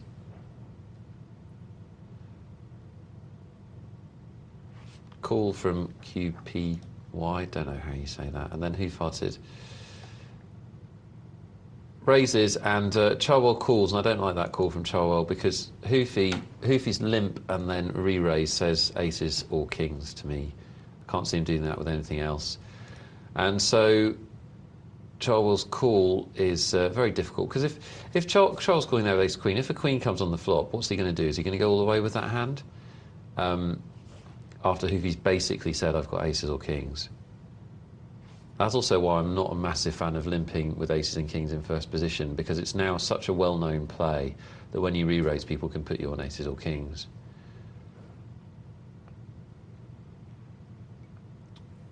One for Miss Volavant. Vova. Right. 6-4 suited. Raise it up. If no one else had it done, I might have, Michelle. Oh, we There's raise action. ace king. And again, M. Cosgrove is calling a re-raise with ace queen. I don't like that either, I'm afraid. Now has picked up a flush draw, but just getting himself into more trouble because he needs that flush draw to come to win, as we can see, or a queen, obviously. Miss Volavant is milking him. Big pot here. And then just checks on the end, and yeah, Cosgrove lost a lot of his chips and actually could have saved a lot of them because he didn't need to call the re-raise before the flop. Ace Queen's not a hand you can call the re-raise with. Why? Well, let's think about the hands people would re-raise with pre-flop. Aces, kings, queens, maybe jacks. Some people even raise with tens, re-raise with tens. An ace-king, an ace-queen is behind against all of them. So the chances of you being ahead with your ace-queen are almost negligible when you're re-raised.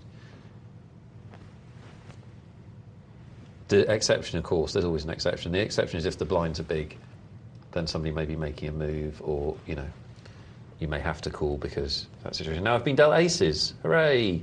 And here I do limp because it's early in the tournament and I really want to give myself a chance to win a big pot. These tournaments are fast, you don't get many real hands, and that's a horrible flop for aces, reasonably catastrophic flop for aces, so I bet out, and Charwell doesn't call me.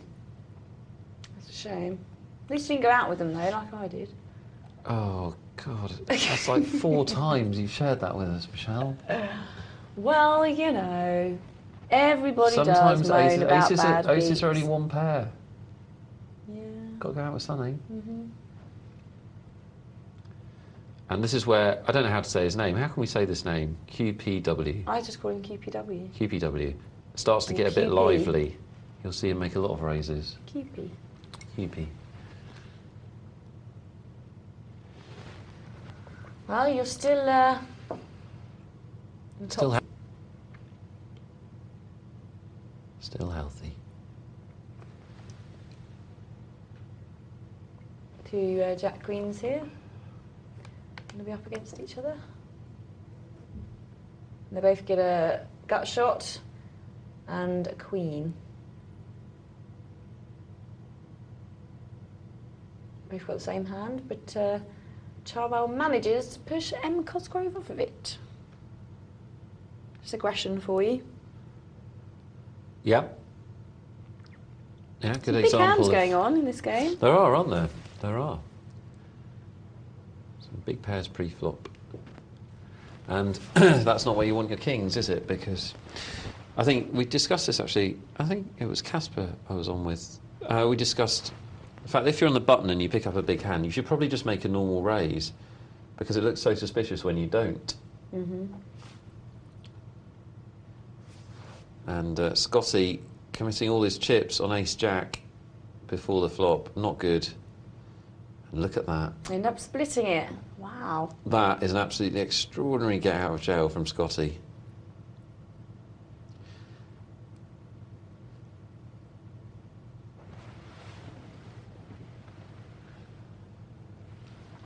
You're about to see me make a mistake. Set your phasers to enjoyment. Why, what did you do? I made up the small blind, which is something I almost never do. And I have no idea why I did it. I wish I hadn't. That's remarkable. It's only a mistake that cost me 20 chips. But I would almost always raise or fold from the small blind. Okay. I would almost never just make up. Because it gives the initiative to the player in the big blind. He can raise pre-flop, or on the flop if you check, he can bet out, as QPW rightly did there. And you don't want to be giving the initiative to other players. No. You should either throw it away. If it's heads up in the blinds, I believe you should either throw it away or you should be raising. So here I try and steal the blinds. And QPW's got a real hand, ace-queen. So he comes over the top and I have to throw it away. See how things are going downhill, Michelle? A little bit, yeah. Sliding into lots meltdown. of play left. The blinds are only 20-40. Yep. Let's see if you suffer a feeling of deja vu in the next 30 seconds. Not with the 10-8, I don't think. Yeah. Oh, yeah, here we go. I'm not thinking about anything. I'm just trying to figure out the slide bar. Seriously. So raise. So why that point? I just wanted to be aggressive. I wanted to try and pick up blinds. And I also, because the last one went wrong, I figured they won't think I'm stealing twice. So I'll do it again. And again, I've run into a hand. Unfortunately for me, QPW's got ace-queen again. And so I have to muck. I do regret the second steal. That was a little bit too aggressive, I think, in retrospect. That's a shame. It's a shame. But there you go, you tried to steal, it didn't work, you were happy to put it down. Yeah, and I'm fine. I'm fine with 800 chips and the blinds at 20 and 40. It's not a big problem.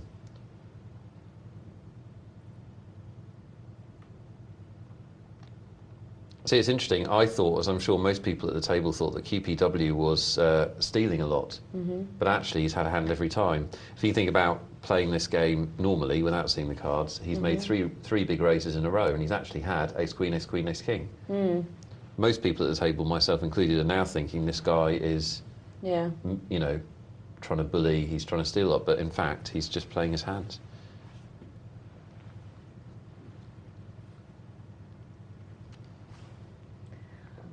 Ace-queen, but this time for M. Cosgrove. All in he has to with 180, but Charwell has no call, unfortunately.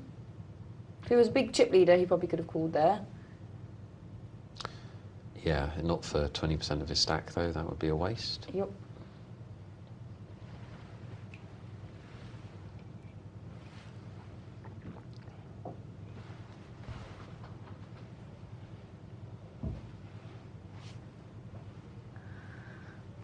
much here. King 6, Ace 5. Nikolai isn't in the hand. Nikolai, as if there's multiple of you. Not that I know of, Michelle. Bottom pair for Volvont. And nice check raise from Charwell. Is that good enough to win the hand? Well, Charwell's unlucky there. Can he follow through? He can. Well, that's good play. I like that a lot.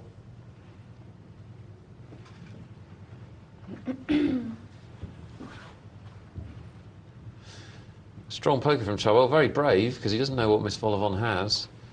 But check raise bluffed and then followed through on the next street.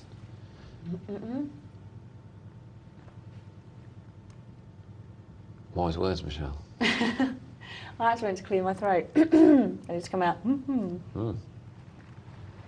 of 6s raised.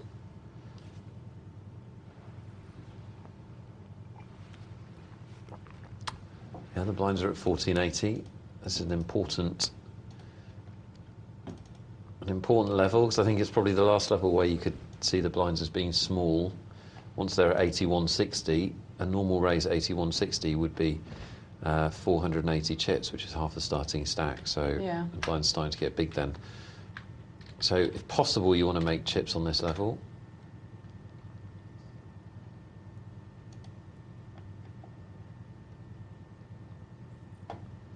Yay, a little win for you there, Nick. Nice, isn't it? Nice. Yeah. Nice to have a win.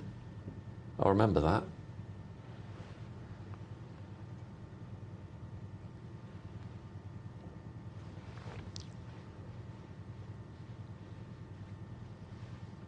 Oh, I've got a lovely email. Can I read it out? Shall I? I'll wait, actually. I'll wait. It's only because it's complimenting me. Okay, the tournament's hotting up. 9-10. Aces for Cosgrove.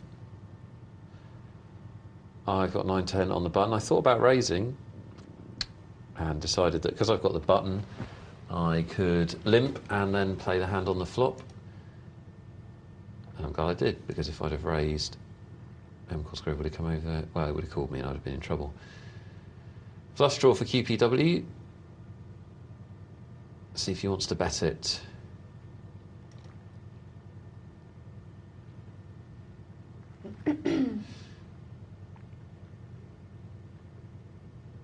He probably should bet it, because nobody's raised before the flop. No indication that anybody has anything.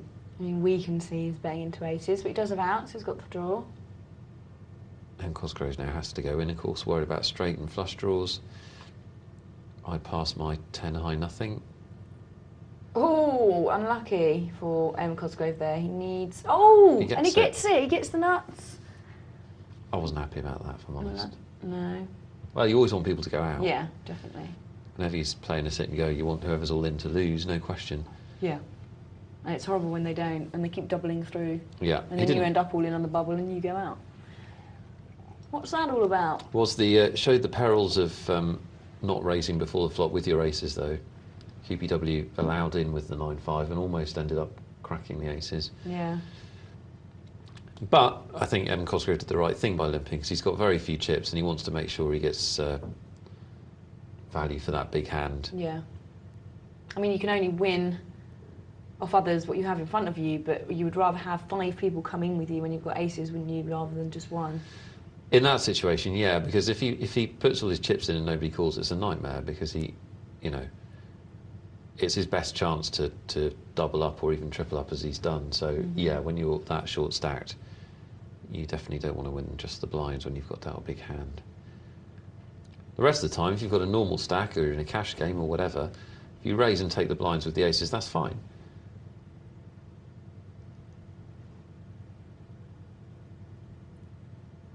And there we see again the problem with making up the small blind when it's heads up in the blinds does give the initiative to the big blind.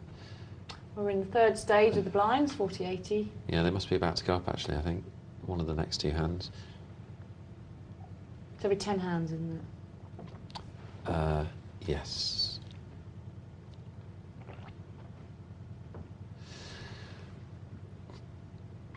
and getting to that point where things aren't looking brilliant for me. I'm not worried, but at the same time I know that at some point in the next 5 or 6 hands all my chips are going to go in, because the big blind's going to be 160.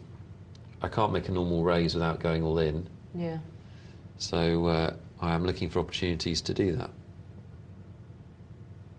Queen 6 or Queen 3 or whatever it was is not one of them. Yeah. And it hasn't, you know, it's difficult in these single tournaments as well, because if you're not getting the hands, when do you choose to try and make that bluff, when generally in these tournaments you do get a call when there's a full table? You but do. Look, you've got a pair of 9s. I've got a pair of 9s. Doesn't look like there's anything much out there challenging you. I have the best hand. And if somebody had raised from cut off or the button, I would have come over the top of them. Pair of 9s is very likely to be the best hand out there. Okay. Especially when we get around to late position, it's very likely to be the best hand. And I need to take advantage and make some chips. So Scotty's raised from the small blind. I think I've almost certainly got the best hand. So I push in. And he calls me, and he hits his ace. Oh, it's his ace. An ace-5 is a very odd hand to be calling with. Well, it's not a great call, is it? He's called for almost all his chips. Basically, he's put his tournament on the line with ace-5. Against me, of all people. What's he doing that for? And then What's he he hits doing his that for? ace. And then he hits his ace. So you went out 8th. So I went out first. Hey, what a massive loser I am. You call yourself a professional. I don't. Yeah, no, I do. I actually do. No, but it goes to show. It's you made the right decision at that point of the game, and we could see you were ahead pre-flop. Well, I was ahead pre-flop. Most people would have folded to you all in. The reason, basically, if I'm sitting there with 9s in the big blind, I can be pretty certain I've got the best hand. Statistically, there's only 5 hands that are better than me, the 5 bigger pairs. I think, just take you through my thought process, if Scotty's picked up one of those big pairs in the small blind, he's probably not going to raise. He's probably going to just limp to try and trap me, because it's such a tempting proposition. He doesn't want to raise and see me throw my cards away. So I think the chances of him having a better hand than me are incredibly slim. However, having said that, what I don't want to do is see a flop, because with a pair of 9s, you're very likely to see 1 overcard or 2 or even 3 overcards. So I don't want to play this hand after the flop. So what I want to do is push in, and I actually don't particularly want a call, because at this stage in the tournament, I'm not really interested in gambling all my chips pre-flop. It's not what I want to do, but he's bet 200. I've got 730 left. I think if I push in, he has to throw his cards away. If he does call, I'm confident I've got the best hand. As it happened, he decided to call. And Scotty, if you're watching, do email in and tell us why, and justify yourself.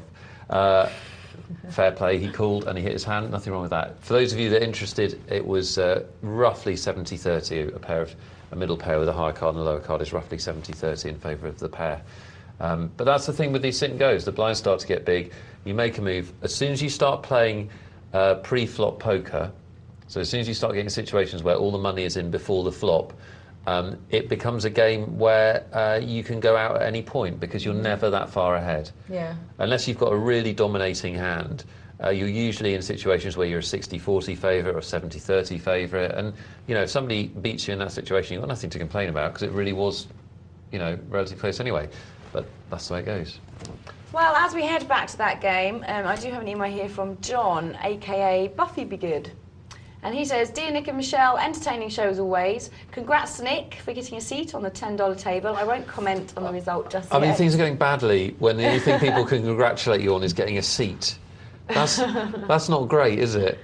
But he does say, just wanted to say well done to Michelle for her commentary whilst Nick was playing. Oh, well, that's a comfort then. She is sounding Phew. so much more knowledgeable than even a couple of months ago. She will have to start sitting in the right-hand seat on a permanent basis, which is a fair point. I can't comment, I wasn't listening. All of my Thank energy you, was Buffy focused Good. on the game.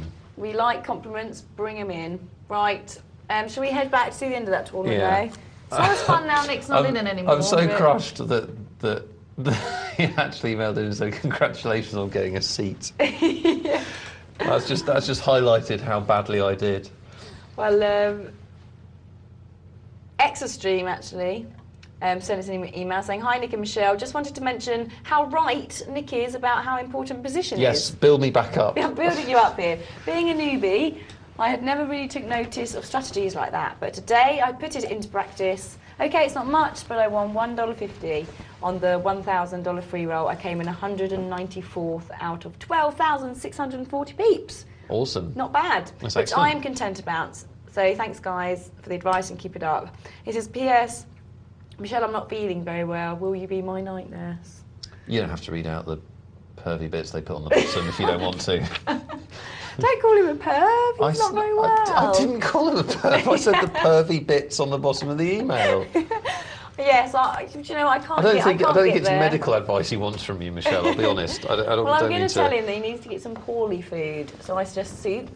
Right. And maybe get yourself some Lucozade. Get yourself on the couch, because you have to go on the couch with the Lucozade. duvet. You see, Lucozade has become this mass market, like mainstream drink. But obviously you were the same as me when you were little. When I was a kid. You that's get what Lucozade. that's what right. You got, when yeah. you had cold. Yeah. When you were ill, you got to go on the sofa with your duvet. Yeah. And so you could watch the telly, and you got the doofers on the little table next to you at reaching distance, and your sisters weren't allowed to tell you to turn it over because you were the ill one.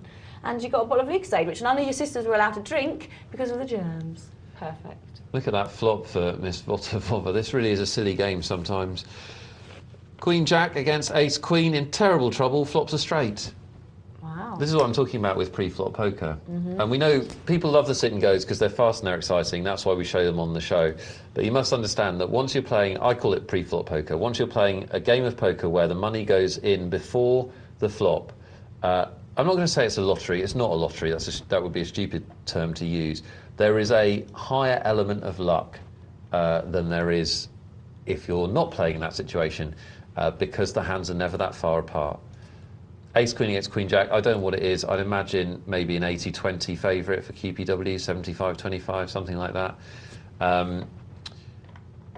But by rights, it should be more because he's clearly got the best hand, but it isn't. Charwell's going to go, and this tournament has carved up very quickly.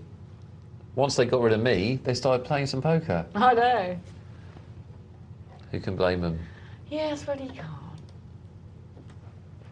Gosh, I just nearly burnt myself on the Look table. at the pre-flop holes. Classic play from Nick W. 79%. That's exactly where we'd hope to be. Yeah? I don't know. I'm just trying to get something out of the wreckage, Michelle. Something to cling on to. See Hoofy playing his normal, excellent, tight game. And their proof that I did win a pot. Hoofy, unfortunately, is a goner. Well, he comes third. Yeah, makes the money again. Well done. And Miss Volavant will play out against Scotty. It's all happened very quickly, isn't it, since you left? And look at Scotty. He's made the heads up. Do you remember that hand very early on where he was all done and dusted? He was in serious trouble. And the flush came on the board in 5 cards to split the pot. Yeah. When there were 8 players left, and he's made the heads up. Wow.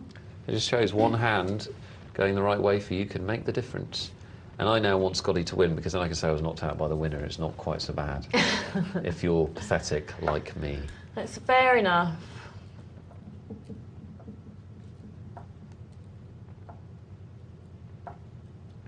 Big move with the queen too. I think it's going to work though. Well, it deserves to. 10-6 is not a hand you want to be calling with. Bold play from Miss Volavant, pushing the chip lead.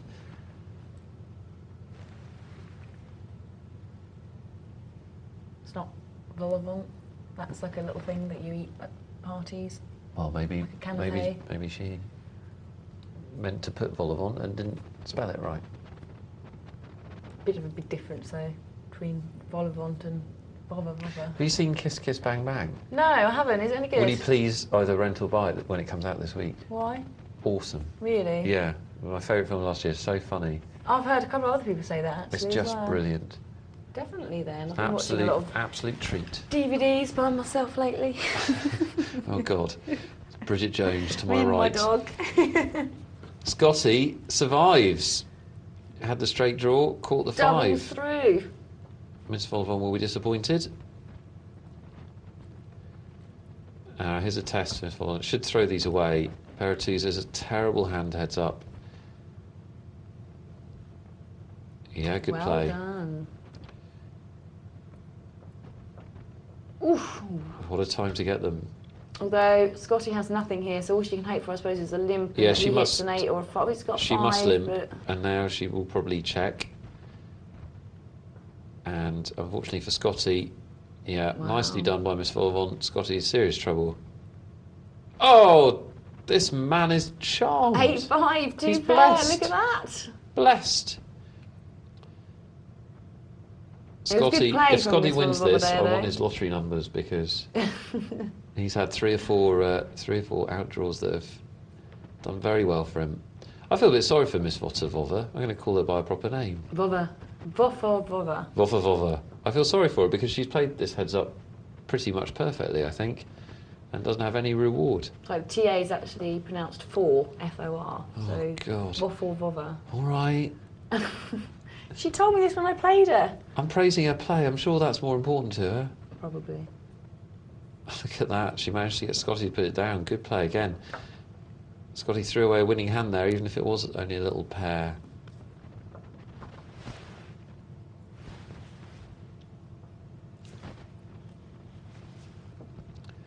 This looks bad for the lady. She's probably going to have to call here. Yeah. Unfortunate. Running clubs or a 9. 9. Or running clubs. Ooh, another club. Oh, doesn't come. Well, Scotty's name was on the trophy from the moment he bust me, to be honest. Yeah. I mean, that Definitely. some of the magic has clearly rubbed off. Well played, Scotty. Unlucky, Miss Vova. Unlucky. We're going to have a look at a chip Do we have to? movement graph. Look at that. Why do we... Hooray! The chip movement graph is wrong. It makes me look better than I am. Yeah, what's happening there? I don't care. It makes me look fine. Let's leave All it a bit up. back to front, isn't it? You see how I just consistently had about the same chips? Brilliant. No, we don't. Why are we doing this? Oh, that's very odd as well. Look. This isn't how the chip movement graph usually looks. I think we've proved that the chip movement graph doesn't work. In that specific. Live TV is exciting, isn't it? It is. Right. I have an email from Julian Davies. All right. Does it praise me for sitting still during the tournament or something equally rubbish? No, but he says, "Hi Nick, aka Ace Jules." But I think it is "Hi Nick, my aka is Ace Jules, 18." He says, "I won the multi-table tournament on Friday night. I was successful the way I played. My strategy was to start off quite loose when the blinds were at levels 1, 2 and 3. And then as they raise up, I tighten up and play more position and lay mediocre hands down and stay away from rag aces and queen king and king jack, etc., as they would get you into a lot of bother. It's been a good week where I made several final tables, mainly in 25 freeze outs, and won the 50 free out Wednesday. Can you tell me, is this strategy a decent way of going about tournaments, and how would you go about multi-table tournaments?" And how and can. And how and can doesn't make sense, And but ups we and know what you downs mean. And lefts and rights. Yes, all right, Nick. What? The question is, multi-table tournaments. I think there's a big debate in poker at the moment, even though there isn't a big debate in poker. I can see one. And it's about how to play at the beginning of tournaments. And we talked about it a little bit earlier when we were talking about sitting goes. This is about multi-table tournaments. Now, Ace Jules is saying there that he played quite loose early on and then tightened up. You want to be careful about it. You don't want to tighten up too much when the blinds get big. When the blinds start to get big, you need to be playing quite loose, or quite aggressively anyway. At the beginning of tournaments, the technically correct way to play, choose my words carefully, the accepted way to play is that you play tight. And the reason that you play tight is that the blinds are small. So there's not incentive to play a lot of hands because there's not big rewards. The other reason being that you don't want to go out of the tournament early. You don't want to cost yourself, put your chips in jeopardy early when there's no need to, when you're comfortable in the amount of chips you have. Now that's all well and good, but the interesting thing about tournaments is that you have two missions when you're in a tournament, and they are actually almost opposite. They almost compete with each other. The first mission is survival. If you survive in the tournament, you win first place. If you never put your last chip in the pot and lose it, you win first place. Sounds perfectly obvious, but needs to be borne in mind because survival is a priority in a tournament. If you never risk going broke, if you never have to put all your chips in, then you win. However, it's not as simple as that, because the blinds continually escalate, as we know, and that means that your chip stack is constantly under threat. The other thing that happens is that as players are knocked out, the average chip stack builds and builds and builds. So if you are not playing, you're becoming less and less and less competitive, and there's more and more people that have you covered, which makes things tricky. So you also need to accumulate chips. So you've got these two different missions, accumulate chips and survive. In order to accumulate chips, you have to put your chips in jeopardy. Makes sense, right? If you don't bet or raise, you can never gain any chips back.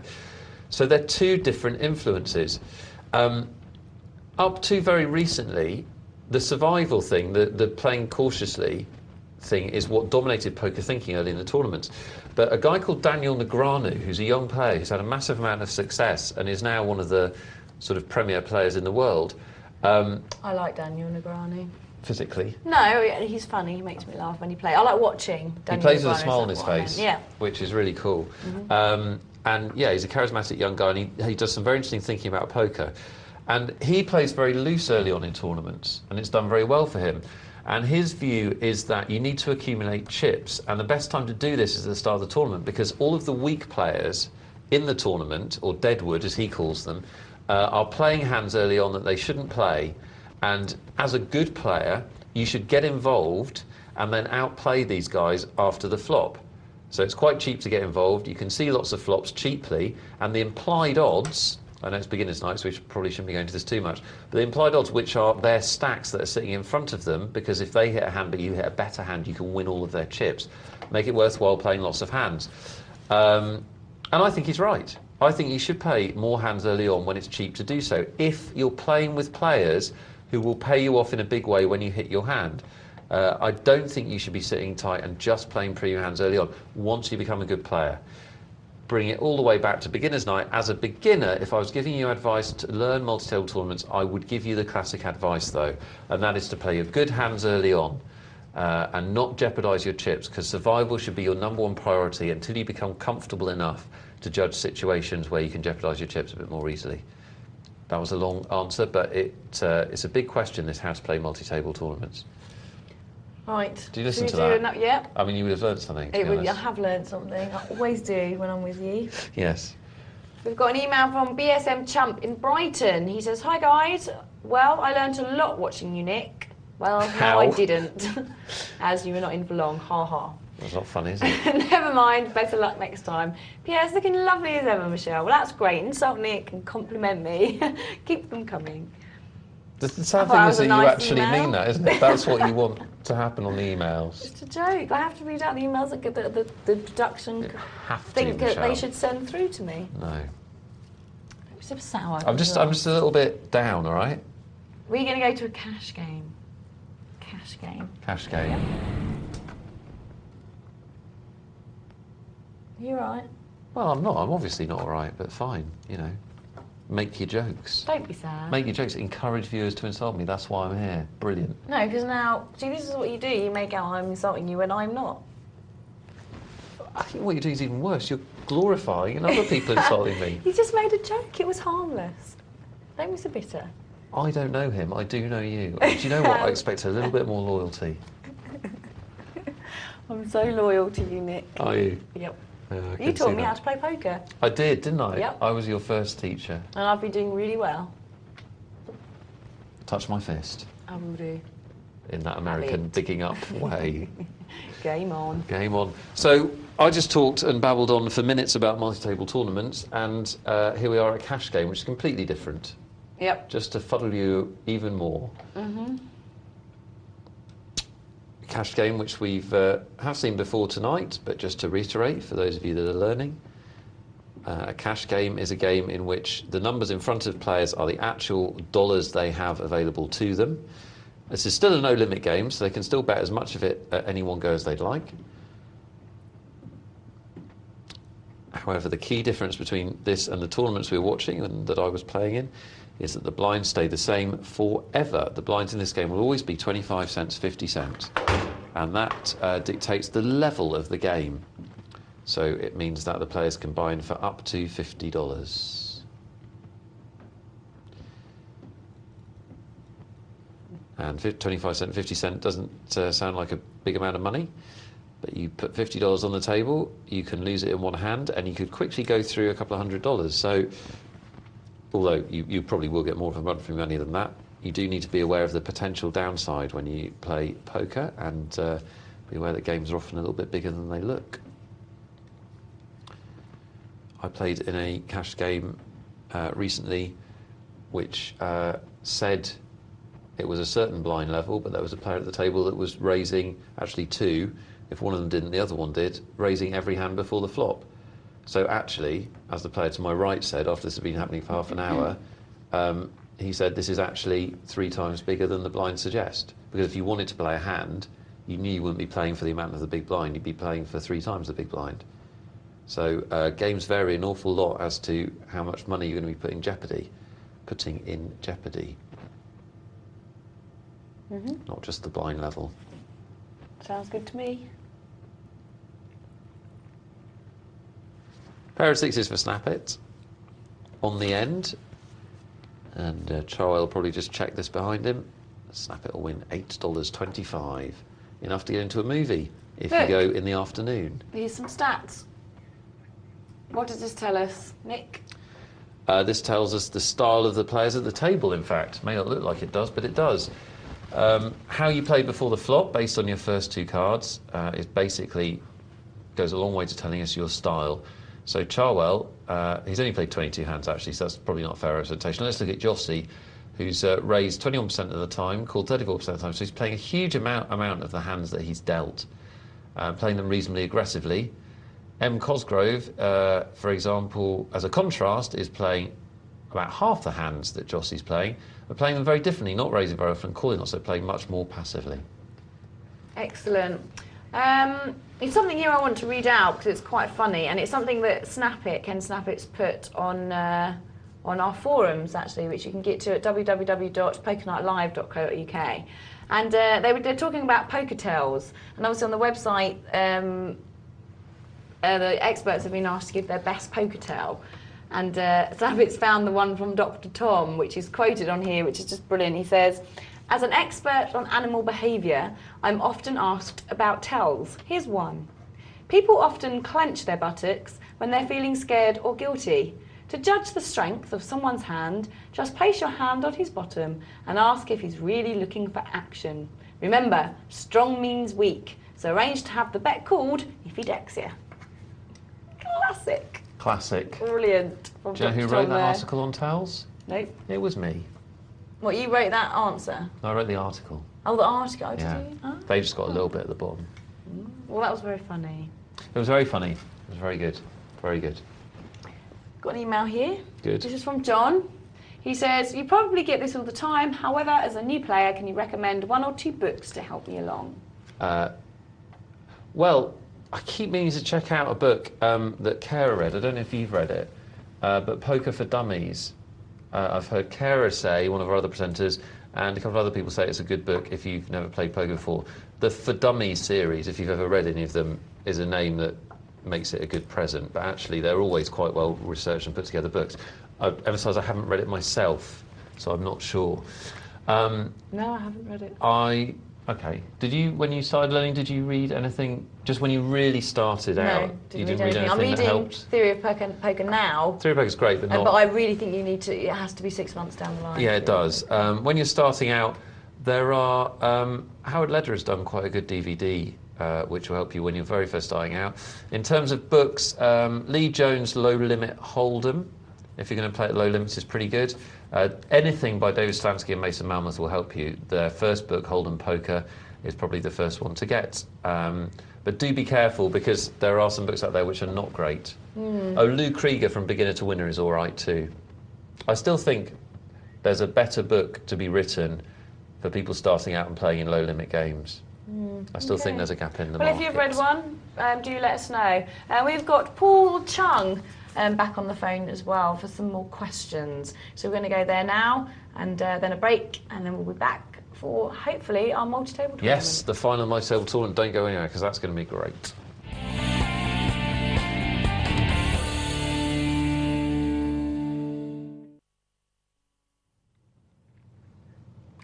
Okay, well, we have Paul Chung from Inside Edge magazine back on the phone. Welcome back, Paul. Hi, good evening. How you doing? Well, we've spoken a bit about Inside Edge magazine. We've spoken a bit about Andy Beale, who you were saying earlier has been involved in some more games and tournaments, the billionaire. Yeah. And we spoke about Jennifer Tilley, who actually left the Oscars to go and play in a poker game, who Paul has played before as well. And beaten. And beaten. Yeah. Wow. Now, obviously, Inside Edge magazine covers lots of different sports, and there is a huge section to do with poker, which you are involved with. So, do you know much about poker yourself? Do you play a lot? Yeah, basically ever since I joined the magazine about a year ago, I've just kind of can't get away from playing, really, and we have office games every day, pretty much. And tell us a bit, Paul, because obviously Inside Edge will be like the rest of the universe and will have seen a lot of growth in its poker coverage in the last couple of years. How has that affected the magazine, and where do you see poker going? Oh, well, I mean, obviously, I think it's just going to keep getting bigger and bigger. We're seeing now with the World Series, we're going to have 8,000 players. There's just no stopping it, really. I think the next step in terms of players is we need to get more of them sponsored, because it is still quite hard to make a decent living if you're not right at the top of your game. You know what I mean? And do you think, and how close do you think we are to corporate sponsorship of tournaments? Do you have any feelings about that? Well, there's an agency which has just started up called the PPA, which is looking to sponsor more British players, certainly. Because I know it's slightly easier in America, but here there's not really a scene for sponsorship yet. So I think this year we'll see some growth in that area. And do you think, I have to admit, I'm not as on top of this as I probably should be, but the gambling legislation that's coming through at the moment and the changes to the way that casinos are regulated, do you think that poker is going to have problems in the future in terms of being played live in Britain, or do you think it'll be all right? Well, he's hoping it'll be okay, but maybe it will. I mean, at the moment, the American Congress are trying to push it out, online poker. I don't know if that's going to have a knock-on effect on us. So we might have to wait to see what happens there. It does. It just seems crazy that it's very difficult to stop people doing what they want to do, isn't it? And especially when we can all sign on and play whenever we like, to not allow us to gather together and play in a club or whatever seems a bit crazy, I think. Exactly. I mean, did you hear about the that club in Dublin which recently got raided? Yeah. It's just a bunch of like lawyers and doctors playing, well-to-do people, and all their winnings received. It's crazy. What do you see the difference between internet and live play? I mean, I'm assuming you do play quite a lot of live play as well as internet play. Yeah, well, personally, I enjoy live a lot more because I just like to be able to look at people's faces, look them in the eye, and see what's going on. Buzz, more sociable. And I think something that scared me recently was there's a new book coming out called Dirty Poker, which reckons that there's robots everywhere. And what do you mean by robots? Poker robots online. Mm-hmm. That can tell how you're playing? Well, which play against you, yeah. Yeah, I mean, they're much more of a problem in limit games than they are in no-limit games. Yeah. Or I think they are anyway. I think it's almost impossible to construct a software program that can beat humans at no limit. Yeah, definitely. But limit games, I think it is a problem, or it does seem to be a problem. Although the websites say that they're either capable of tracking them down now or will be in the future. I don't know. Have you read the book? Yeah, I have actually. It's written by the same guy who cheated casinos for 25 years. Well, he's biased then, isn't he? He just loves cheating. He clearly can't get enough of it. So are you going to be in the World Series this year, Paul? If someone buys me in, do you want to buy me in? I'll have a good think about it. And vice versa. Get the magazine to send you, for goodness sakes. Well, that is all we do have time for. But thank you very much for joining us this evening, Paul. We will make sure, obviously, that hopefully people will have a read of Inside Edge, and we'll certainly be having a read, won't we, as we do? Yes. And reading that about Jennifer Tilley. Yeah, but for now, Paul, thanks very much for that. Take care. All right, thanks, guys. Cheers. Bye. Cheers. And we'll see you after the break.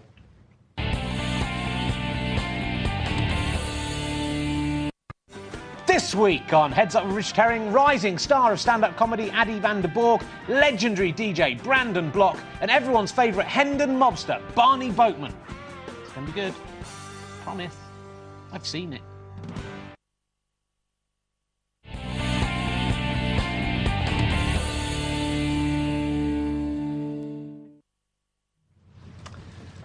Good morning, welcome back to Poker Night Live, the show that's bringing you live online poker 7 nights a week. Well, that was it for Mr. Paul Chung, so we thank you for his comments. Don't thank me, thank him. Yep, thank you, Paul. I do have an email here from Camcorder Steve. It says, hi, Poker Night Live. Where does it end? When do I stop playing poker? I must say I have found playing online recently I have got very, very bored. I have taken a break from playing online. But how do you keep the poker bug going? I have read some very advanced books on poker, but I don't have the bankroll to support the play that keeps it exciting. I only get excited about poker by playing out of my depth poker in expensive cash games. I have always considered myself a multi-table tournament player, but how do I know I'm right? Any advice would be great. If I can't see how or why I am going to carry on playing, should I carry on? It's a good question. Well, it's an easy answer. Is it? Yeah, no, you shouldn't carry on. This is a big problem with poker, and I don't like saying negative things about poker. I very rarely say anything negative about poker because I love it, and it's been very good to me.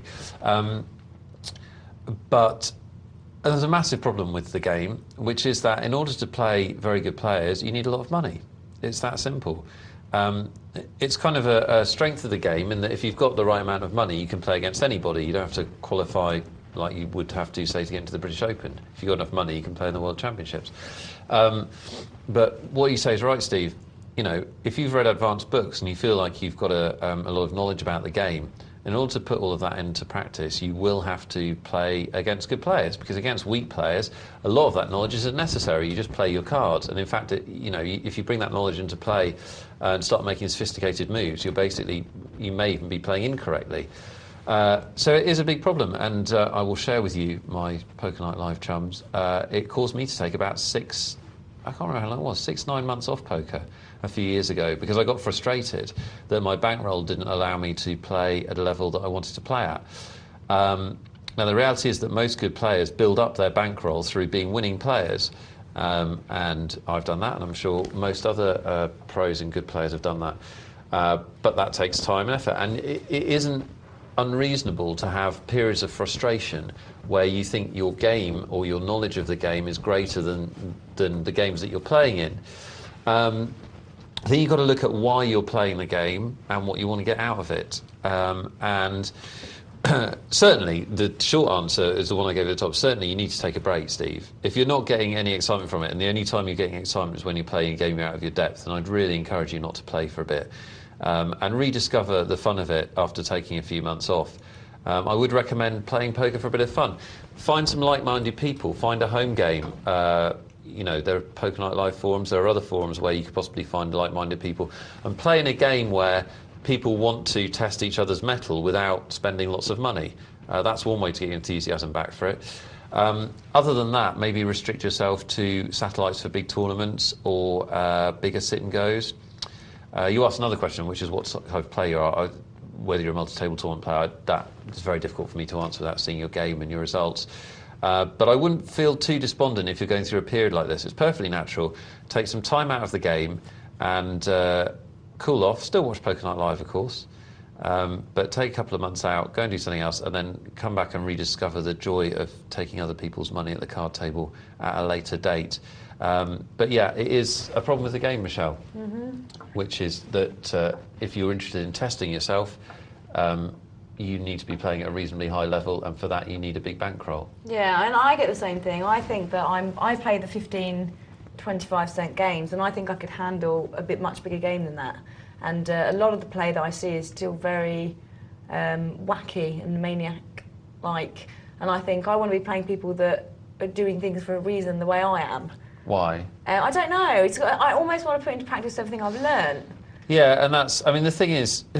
And there are people out there like that, and when you're playing these people, you can feel it. But I do start thinking, I do want to go up a level, I want to go up another level. But then you're going to get people who've got bigger bankrolls than me that are playing in that level, that are new, and not playing to the level you want. I think the advice I would give, I'll repeat myself because it came to me while I was talking, and I think it is probably the way to go forward, is if you're playing poker and you have more knowledge than the level that you're able to play at in terms of bankroll, then basically it's becoming a financial proposition. You're playing to make profit, and you have to build up that bankroll till you play in the higher levels. So the way to put into practice what you learn is to play in home games with like-minded people, where you can all put down an amount you're comfortable with, whether it's 10 or 20 quid or whatever it is, but the level of the game will be much more sophisticated because you're interested in pitting your wits. That might be a good way to get around the frustration, maybe. Okay, well, thanks for your mail. We're going to head over to our multi-table tournament, see what's going on over there. This is the final table. Maybe it's the end of the night. Worthy of a jingle. So this is the final table of our multi-table tournament. Do you know, Michelle, I ruddy love a final table. Yes, well, we started off with 345 players. And now we're down to 5. Yes. 340 have fallen by the wayside. Oh, they have. That's a big entry, 345. Huge. I haven't played in any yet, really. What, multi-table tournament? No. Oh, you should. You'll enjoy it. Yeah, I'll have to give it a go. I sat in Playing one. some free rolls or something. I sat in one once, and I accidentally sat in a rebuy, and it annoyed me so much because everyone just kept going all in, and I was getting really annoyed at the fact that every time I tried to raise, someone behind me would just go all in. I thought, right, I'm just going to have to wait for the hand. And then I got kings, tried to raise it, of course someone went all in, so I was all in, and I got beaten, I went out, and I haven't played it since. Well, no one can fault your persistence. Johan Harren is one of the final 5. That's good to see, one of our Poker Night Live regulars. And we know he's a strong player. How's his final table play? Maybe I'll come and play on the multi-table tourney one night when I think I'm you not should. working. Yeah. I think you should. We can follow your progress. Well, my goodness, an extraordinarily loose call by H. Aka. I mean, he's got a big stack, so obviously he's playing his stack. But he's in serious danger of giving Johan Harren his chips. And now he's put himself in a tricky position. Oh, look at this. He's got Johan Harren absolutely crushed. Johan now has to check. He knows he has to check. He's been called twice. Both times he's put in big bets. And Hacker will probably check behind him. He's got the 2 pair. No, he's going to bet. 3 spades out there. Doesn't want to see another one come. Johan Harren has to throw it away, doesn't he? Yep. Does have they're out of a king, but it's not enough to call that bet, is it? He's going to be all in. Yeah. You're not worth putting in your tournament life on the hope of a king. Found himself in a difficult position there. I was just thinking for a second as to if he could have done anything differently. He was in a difficult position because the biggest stack on the table that has him easily covered has called his pre-flop raise behind him. And that means that if he misses the flop, as happened there, he's in a really tough spot. Because if you check, you can pretty much guarantee that the big stack's going to bet and could push you off a winning hand. Whereas if you bet when you've missed the flop, of course, if he's connected at all, he'll call, as he did, because he's got so many chips. So a difficult spot for Johan Harren. Aka has the nuts. Johan won't put any more money into this. No. That's a big chip lead, isn't it? Huge. And he's still playing, and he's still, getting on in there. I think he's got about 100,000 more chips than all of the rest of the players combined. Oh, yeah. That's a big chip lead. More than that, nearly.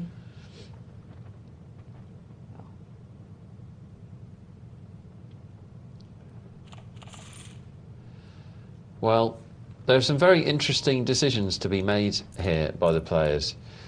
They'll have a difficult decision almost every hand because there are so many short stacks. There's 3 of the 5 players are short stacked, and Wolves Lucy is not exactly a big stack. Johan Harren probably will go all in here. Nothing wrong with going all in with a pair of 9s, let me tell you. I should know. Wolves Lucy has to call. So far, so good for Johan Harren. He'll need these 9s to hold up. I was just saying, Michelle, that these players will face interesting decisions because there are other small stacks. And because the jumps in the money at this stage are quite big, it's not always clear what the right thing to do will be. Well, that's a bad bet by Wolves Lucy. Well, fifth will be walking away with $207. That's not bad from the $10 it costs to play. I don't understand that bet by Wolves Lucy. She, I presume, just bet a third of her stack into a dry pot. And by a dry pot, I mean a pot where somebody's all in, a side pot's been created, against the big chip leader, and now Hack's betting. And really, they could have just checked this down. And Wolves Lucy has just put all the chips in with nothing against 2 opponents. Well, she does walk away with 207. Well, she does, but she's thrown her tournament away. She could have... Just no need to do that at all. Could have got away from that hand on a number of occasions. Very strange. Well, first place is going to be getting $948. Not bad at all. And second place, 600, third place, 300, so 400, so it really does. For a $10 buy, that's extraordinary. It's a lot, isn't it? Vieira's going to double through here, unless he gets very unlucky.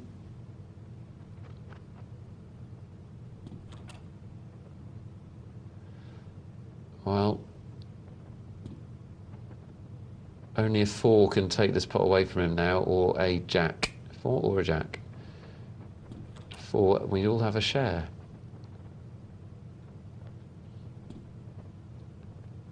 Johan Harren probably thinks his hand is good. That's a curious bet as well.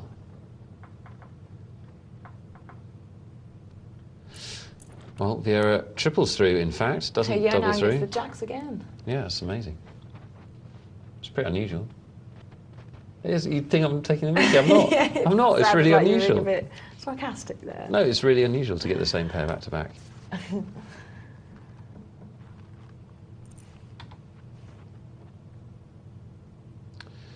Well, massively significant hand, getting aces at that point for Vieira, tripled through and into second place. Well, your hand needs to be careful here. Well, he hasn't. I hesitate to criticise because Johan is a good player, but he should have played that more strongly before the flop, I believe. Now, what does he do? What do you do if you're him now? You're going to have to put it down. There's a queen out there. Very tempting to call. Is it worth it? It's going Hacker's to be his whole obviously- tournament life. It is. He shouldn't call because of that. But Hacker's probably been playing aggressively and making a lot of moves, and Johan might be thinking his hand was best. I do believe he should have played that more aggressively before the flop, though. He let Hacker in for not very much, and he was outdrawn. Well, Hacker has got all the chips and is playing them aggressively, keeping the pressure on, which is very difficult for these smaller stacks. And the blinds are at 5 and 10,000, so everyone but Hacker is in trouble. You moving all in here for Johan? Nope. And what I was trying to say earlier, which I didn't say very articulately, is that all of the smaller stacks, if you're not Hacker in this tournament, you're desperately hoping that the smaller stacks either beat each other up or get beaten up by Hacker. So it's very tempting not to play, because every time somebody goes out, you move up the prize money. But at the same time, if you want to win the tournament, you can't sit there. So it's a difficult proposition, I think, if you're a small stack in this situation.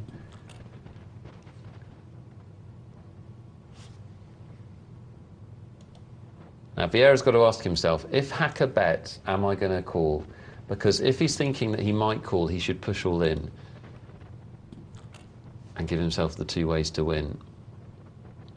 Well, now if I was Vieira, I'd be thinking that my hand is almost certainly best, because Hacker's been betting whenever he's had a hand. He hasn't slow played very much.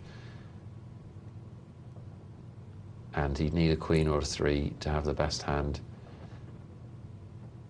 But Vieira didn't bet, and now Hacker's trying to take it away from him. He does take it away from him. Power of the stack and position. Yep. And we've seen it twice now. Johan and Vieira, neither times could they really call, because they know that by doing nothing, they may go up in the rankings, but by calling, they're threatening their life. And it's a difficult decision. Do you take a risk And to earn some real Hacker can money? be a bit of a tit bully, can't he? Because he can afford it. Oh yeah, he really is as well. But the tournament could be anybody's. Panini makes his move. Bold play, and it's provided dividends. He doubles up, and Vieira and Johan, I can tell you, will be absolutely gutted that he survived. Yeah.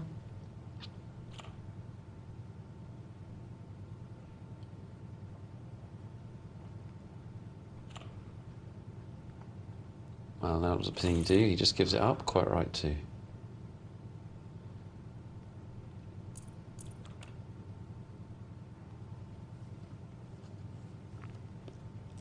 Not much here in their hands.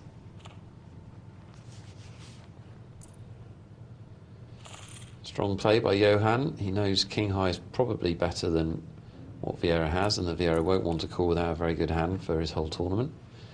So he pushes him off his big blind. And picking up a big blind now is a big deal to these three short stack players.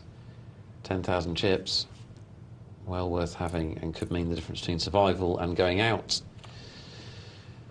Vieira's probably going to move in here. He does. I'm not a massive fan of it because, well, I don't suppose he has much choice in actual fact. Panini will probably call. It's only another 19,000.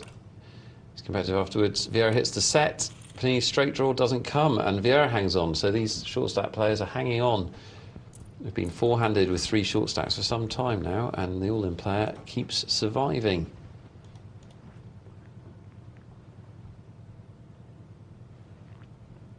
That is horrible when you're in the last stages of a tournament and the short stack keeps surviving and you think, just go out. Absolutely, because of course it's costing you money when they survive.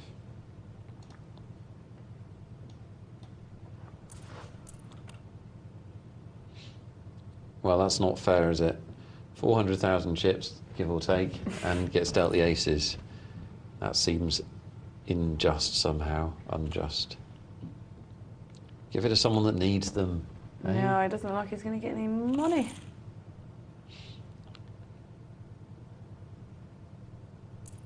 I'm surprised he didn't limp there, to be honest. I'm surprised he didn't limp with the aces because it can't really go too badly wrong for him. He's going to call here, surely. Another 43,000. It's only a ninth of his stack.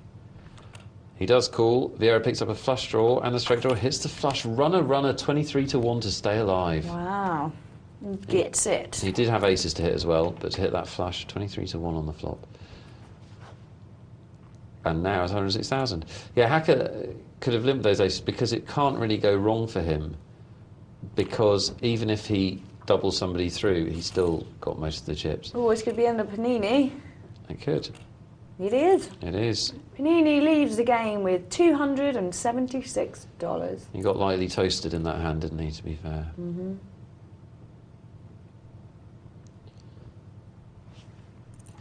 He certainly did. Now we've got three. And three-handed, I think, is one of the most interesting games of poker. Three-handed has an interesting dynamic to it. Two players are always playing the blinds, of course, and one player has the power position on the button. Johan Harren moves in from there and does hack on a call with Jack-9. 65,000. He's got to be careful because if he keeps making these calls, well, he does make the call and he's going to double him through. And I do think this is a mistake that big stacks make at final tables. You can make some calls that you wouldn't normally make. You can do that actually in 40, but if you do it too much and you double players up, you end up eroding your own advantage, which Hacker's in danger of doing. He's still the big stack, but the other two are much more competitive now.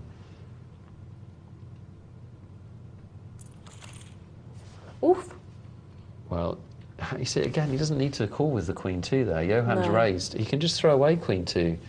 I think he's got too much because he's got a big stack. He's obviously an aggressive player. He's got too much into the mode of bullying and calling and trying to hit hands.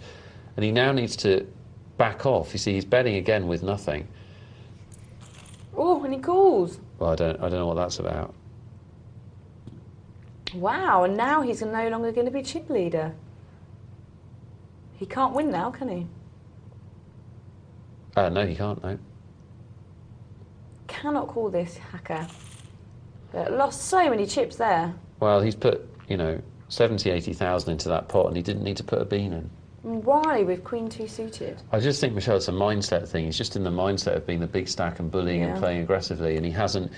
In a poker tournament, you have to have all different styles at your command, and you have to be able to change between those styles. We say a lot of the poker situational games, never more true in a tournament, because your situation is constantly changing depending on what stacks you're playing against, what stage of the tournament you're in, and you must be able to change styles. Good tournament players can play everything from very tight through to very aggressive. Yeah. Hacker's got his chips by being very aggressive, but then his work was done. He had all the chips. He could have laid back, started playing better hands, and only putting pressure on when he felt the time was right.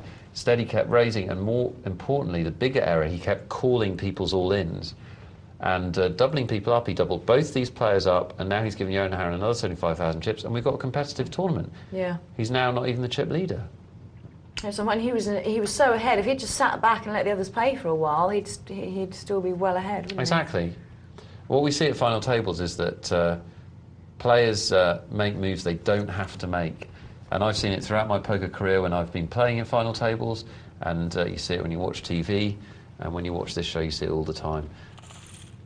Players force the action more than they need to at final tables. So if you do find yourself at a final table, let other players make the mistakes. Doesn't mean you shouldn't play aggressively at times, but you need to pick your moments. Don't get into a routine of forcing the action when you don't have to. I was annoyed the other day. I accidentally sat in a limit tournament, and at the very beginning of the tournament, I thought, oh, I just want to go to bed because I'd just had that beat as well, where I'd lost all my stack, and I thought, oh, I just want to go to bed now. So I thought I'm just going to raise it up. Oh, as he hits a 6. Well, here's a 6, but again, he's called a bet on the flop he doesn't need to call. He's called with nothing. I think Hacker thinks that everybody's bluffing him, and they're not. Johan Harren sitting with top pair, he's got a legitimate hand, and Hacker doesn't believe him. He calls it. Again, he doesn't believe him. You see, he doesn't believe him, but even worse, he's checking and calling, which is incredibly passive at this stage of the game. You can't afford to do that. Wow, lost a lot more there as well. Well, he's now not only chip leader, he's now far from being chip leader. Johan Harren's got a good lead. But yeah, no, I decided, I just want to go to bed. I'm just going to be really aggressive and just put all my chips in and just get out of there.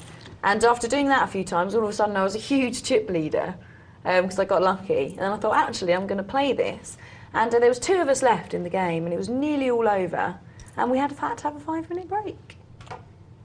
Are we going to see Hacker go all in here? It's a weird move by Johan Harren. No. I don't understand why he moved in there. I don't really understand that. But so no, there was just 2 of us left, and we were forced to have a 5-minute break. And surely there must be a way when there's just 2 of you left to say, well, look, we're nearly done here. Yeah, that's something they need to change about online poker. The breaks are obviously automatic.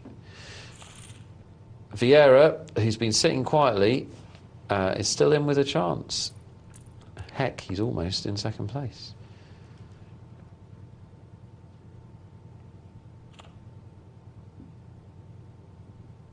Well, third will be walking away with $396. Yeah, Johan Harren has played well and is the dominant player at this table now, not only in terms of chips, but also in terms of the play. Vieira moves in with the King 5. See, now that move in I don't mind so much. He's very likely to have the best hand against 2 random cards in the big blind. And what he doesn't want to do, Hacker's an aggressive player, is he doesn't want to make a normal raise and give Hacker the opportunity to come over the top of him. So what he's doing is closing out that chance. If he runs into a big hand and Hacker calls, well, that's poker. But that move in I like less, because he's got a decent hand, and he actually wouldn't...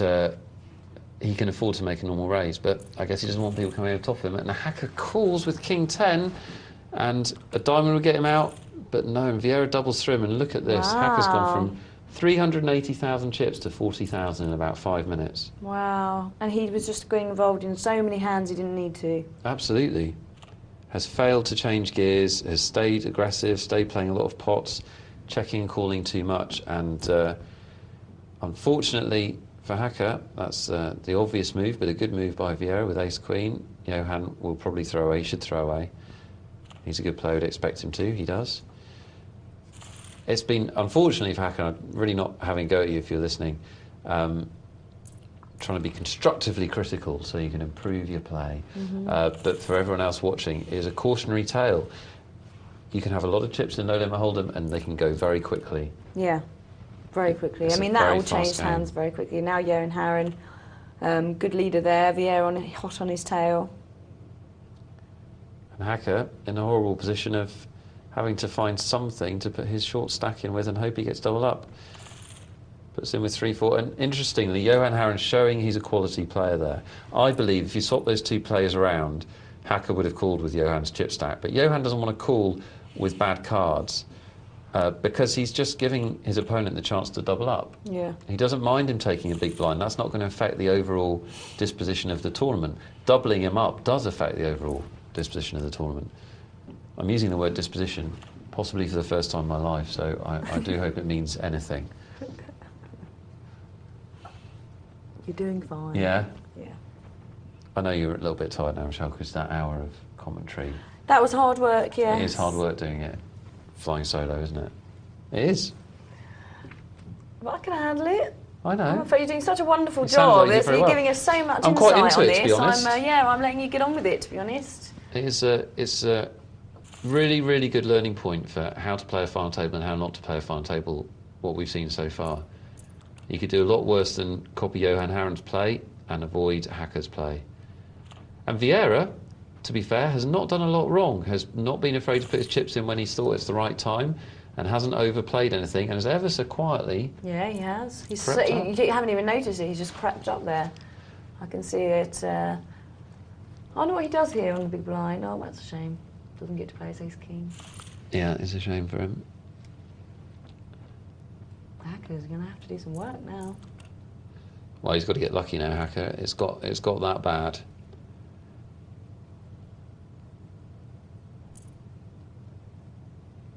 Well, what does he do? Call with 8-2 or leave himself 31,000, which is 2.5 big blinds. Leaves himself 31,000. Things are getting critical for the man who at one point had more chips than everyone else added together. And he gets the 4-7. Yeah, that's the thing with poker. It can be vicious. When it goes wrong, it can go horribly wrong. Well, he's all in now with the first decent hand. King 4, it's all in. Yeah, he's got to be all in here. And I think Vieira should call him. He's got terrible cards, but it's 3-1 from the pot, and he can bust him, and it's only another 12,000. So I think he should call. I understand if he doesn't. He doesn't want to put a penny in the pot. He has called, and he's hit. And a 5 or a king, there's a king. There's a king. Well, Johan Harren and Vieira will be gutted that he hit that. But he has. Oh, I could see Hacker move in here with the ace-4. I'm sure we will, actually. I'm sure we'll see his chips go in. And Johan Harren will have to call. And it's very likely, it's pretty likely that we'll see a split pot here. Well, that makes it less likely. And a straight for Johan Harren. And Hacker leaves us in third. Ace 2, 3, 4, 5. Yes, Hacker leaves with $396.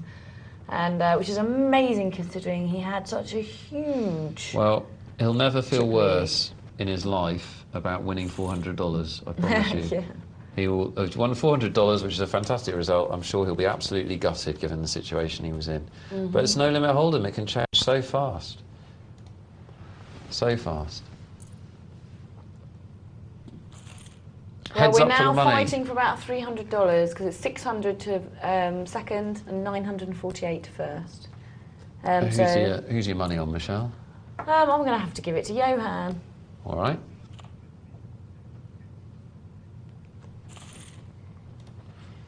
Your money's on Johan. Well, we see him play quite a lot on the show, don't we? Yeah. We know he's a good player. He's played well at the Although final table. Vieira's been playing very well, so it could be anybody's. I'll really. take Vieira for a bit of interest. Well, look, I have an email here from Steve, aka Balrog. Hi, Balrog. Actually, I was playing yesterday against on a table against somebody called Balrog. I said hello, and if it was you, you ignored me. So I'm assuming it wasn't you. Somebody's taken his name in vain. He says, morning, Michelle and Nick. Swings and roundabouts, Nick. Cheer up. Chin up, young man. Young man. Crikey. Many more Sydney goes to come. How old are you, Balrog? He says, on that point though, beat the presenter, so it goes. On a more serious note, Michelle beats the pants off of all presenters in the clicking for the seat race. What did I tell you when you were clicking? I said, let me do it. It's actually more of a skill for a man to have a fast index finger, isn't it? A very important skill she's honed and perfected up to the level of the Seat 3 maestro Hoofy. Bring it on, Hoofy. On another even more serious point... Brilliant, let's have a clicking race. Which That's I would good win. TV. On a more serious point, there seems to be an extremely high proportion of people called Steve who email the show. What do you think about that, It's not Nick? that serious, is it, Steve? We'll be all right, you know. Thank you for the cheer up, though. Yeah, I needed thanks, that. Balrog. And if that was you that ignored me on the table yesterday... He wouldn't have ignored you. No, I know. Right, let's head back. Back to we the want heads to see up. who wins.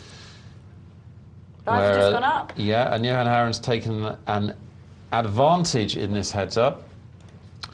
Now, it's not a big advantage in terms of percentages. The main significance of it is that Vieira can now not make a mistake, whereas Johan Haren can. Johan Haren could be involved in a pot where Vieira was all in and he would survive. Vieira wouldn't. I know that's stating the obvious, but that's the nature of our situation at the moment, is that Johan can make a mistake. There's really not much more advantage than that, even though he's got lots of chips in reserve. I think if you looked back at that last paragraph that just came out of my mouth and tried to make sense of it, you would be setting yourself a big challenge. I do apologise. I know what I'm trying to say. Yeah. You're not even listening. I always listen to you, Nick. So let's see how this is going to pan out, what style these guys are playing. Well, Vieira calls a raise with Jack-7, which is optimistic. Perhaps he thinks Johan Haren's had enough of the play. Johan Haren makes a big, bold move. Interesting move, because Vieira could have had anything calling that raise.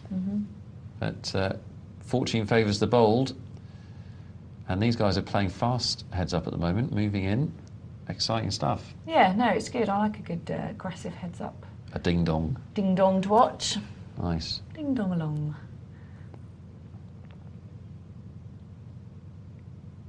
Oh, you've got me thinking about Phantom of the Opera, Nick. Is that because I'm grossly disfigured, or what? No. He's, I can't remember his name now. Gerard. Phantom, Mr. Phantom. Yeah, the guy that plays him in the film looks very, very hunky and sexy. No. And I've made you think of him. Yeah. Gerard Butler. His name is Gerard Butler? Yeah. Just Scottish guy. Brilliant, very sexy as the Phantom. Well, Vieira, I think maybe feeling slightly outplayed here. I don't want to say anything too harsh, but he started to move in a lot, and if I'm playing heads up, I always like it my opponent starts moving a lot. Well, Johan Haren's doing it too. So we're now all moving in a lot. That's what's happening. I always think moving all in heads up when you don't have to is a mistake. But Vieira does it with the 9s, and basically what we're doing is waiting until somebody calls on these all in moves.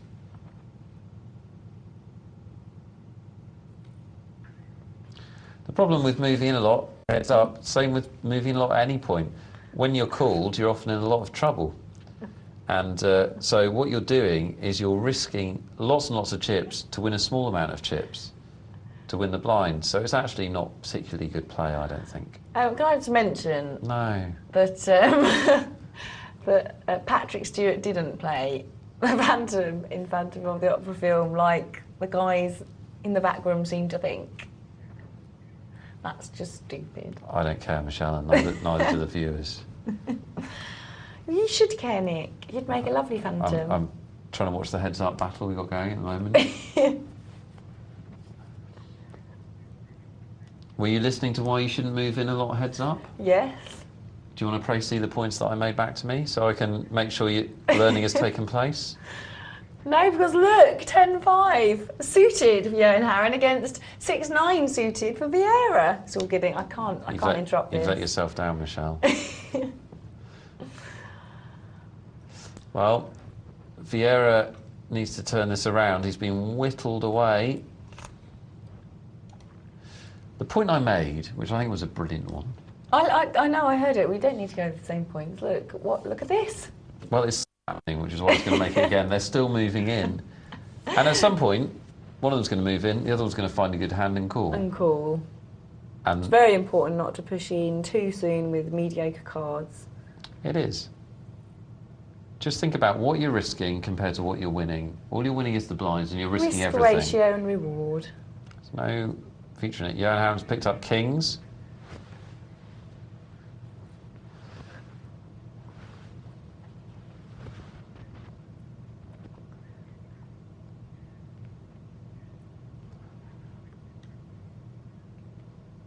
Right, so the king 6 takes it down. So we are seeing a lot of these big, huge bets. We are. Being aggressive. It's all good. It's very exciting. But who It's will exciting it be? to watch, but I don't want our viewers to start doing it when their head's up. Why? I just told you why, you said I didn't have to repeat myself. Yeah, no.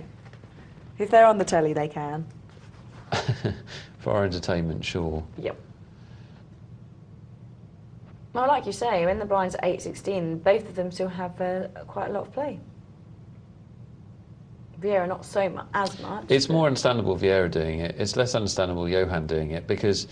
the only time he's going to get called is by a better hand, which is going to be beating him. Yeah, and Vieira has less room for manoeuvre. If he makes 3 times the big blind raise, that's about 50,000. That's getting up to half his stack. So you can understand Vieira pushing his stack in. Johan doesn't need to do it. So why do it?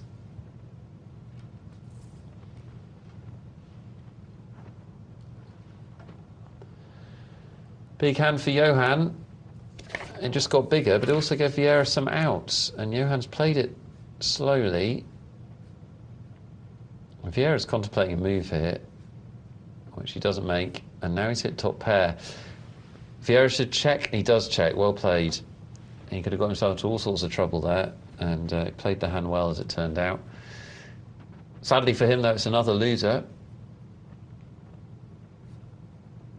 And now, nothing wrong with him pushing in when he's got less than 100,000, because a normal raise would be half his number of chips.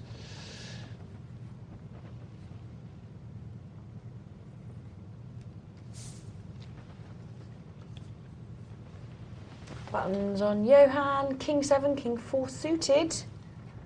Oh, okay, this is going to be interesting. Oh no, he puts it down. All in with the king 7, Johan Harren puts the king 4 down, so well done.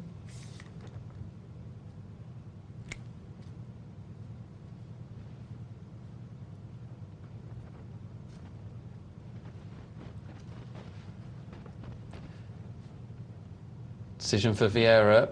Is this the one? No, it isn't.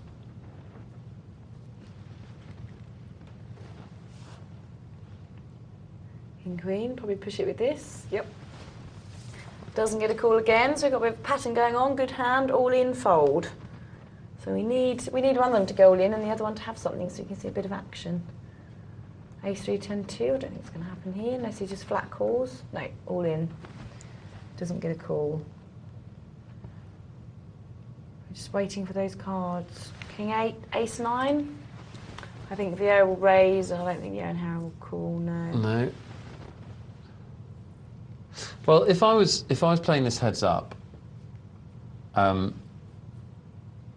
always happens in a heads up, Michelle, is that players fall into patterns, and I would now be thinking about trying something different. So, particularly if I was Vieira, he needs to do something different. He needs to erode this chip lead. And Johan Harren's just not calling. He's not calling these bets. It's quite clear Johan's not going to call one of these bets until he's got a really good hand. Yeah. So Vieira's strategy isn't really working. So Vieira, if I was Vieira, I'd try limping a bit more and seeing some flops and seeing if I could get some chips out of Johan that way. Because this strategy he's got at the moment is not getting Johan's chips.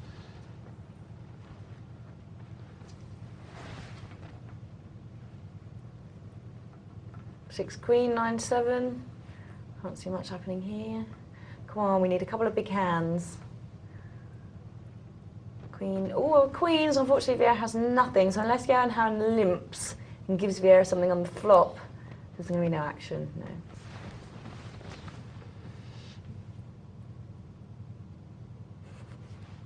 Same hands. And Vieira's capturing these big blinds, but they're not helping his situation because Johan's capturing an equal number of his big blinds. And yeah.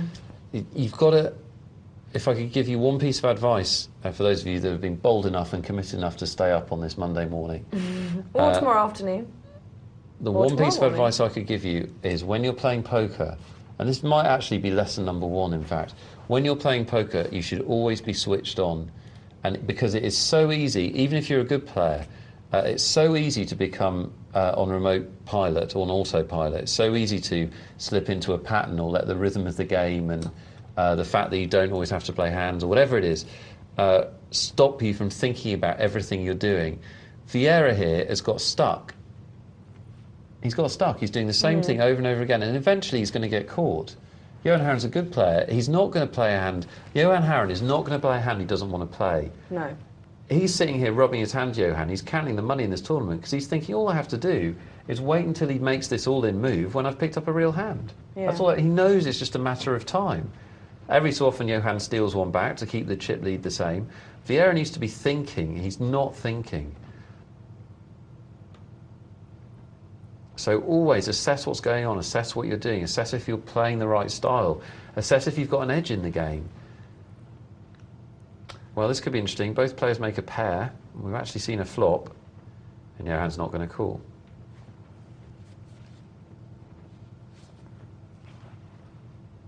I think Johan thought that if he made that raise there pre-flop, Vieira would have put it down, and he didn't. Well, Vieira has been folding to those raises. He doesn't mind losing that. He's still got the chip lead. As long as Vieira keeps playing the same style, Johan will be more than happy. To be fair, actually, Johan's had a complete dearth of cards the last 5-6 minutes. He hasn't picked up a hand. Not much.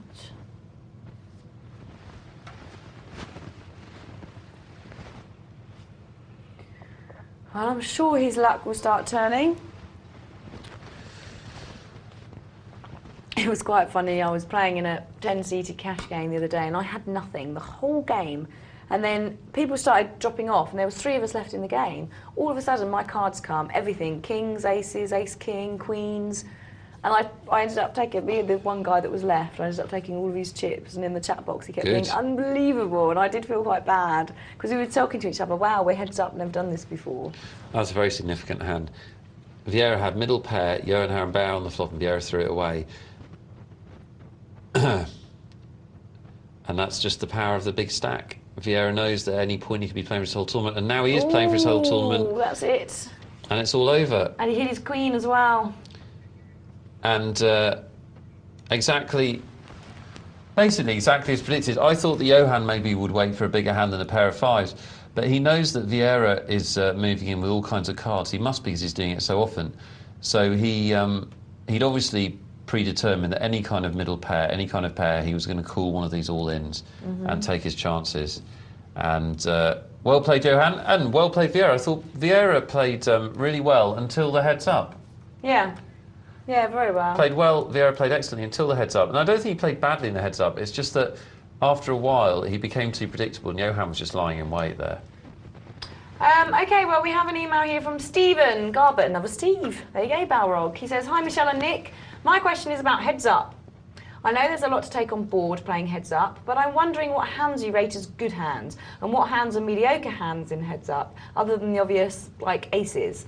Also, I'd like to know how you play low pocket pairs. Even though I know you're a favourite before the flop, would you risk your whole stack on something like pocket 4s or 5s? Well, thanks, Stephen. You've asked about how to play heads up. I hope that you're still watching, and I hope that you've watched that heads up battle, because that'll tell you a lot about what you need to know. Not just my ramblings, but also watching with your own eyes and asking yourself what you would do in their situation. Heads up, you've asked about what cards to play heads up. I wouldn't focus on that. The first and most important thing is how your opponent is playing heads up. Basically, when it comes down to, I mean, personally, I love heads up. Some poker players don't like it. I love it. It is mono.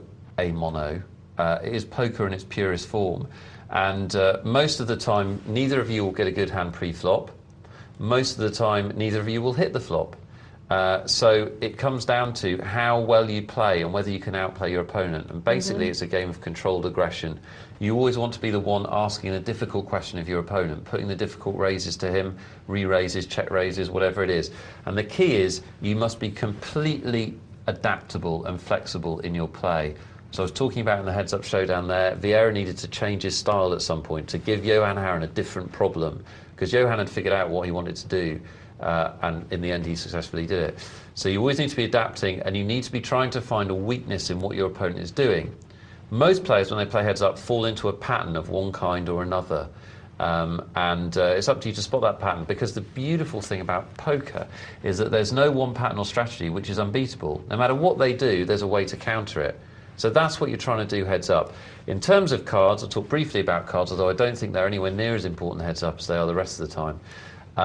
Any ace is a great hand. Ace high is a great hand. King high actually becomes quite a good hand, although you probably want a decent-ish kicker with it, even heads up.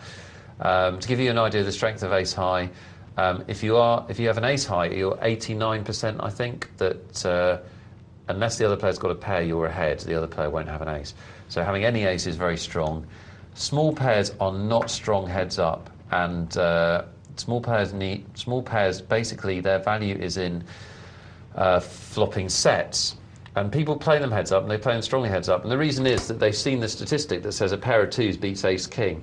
And that's fine, but the problem is a pair of twos never has a big edge over any other hand. So if somebody plays with you, they only need 6-7 or even 7-4 to have two overcards. To have two overcards and be 50-50. So I don't like small pairs heads up.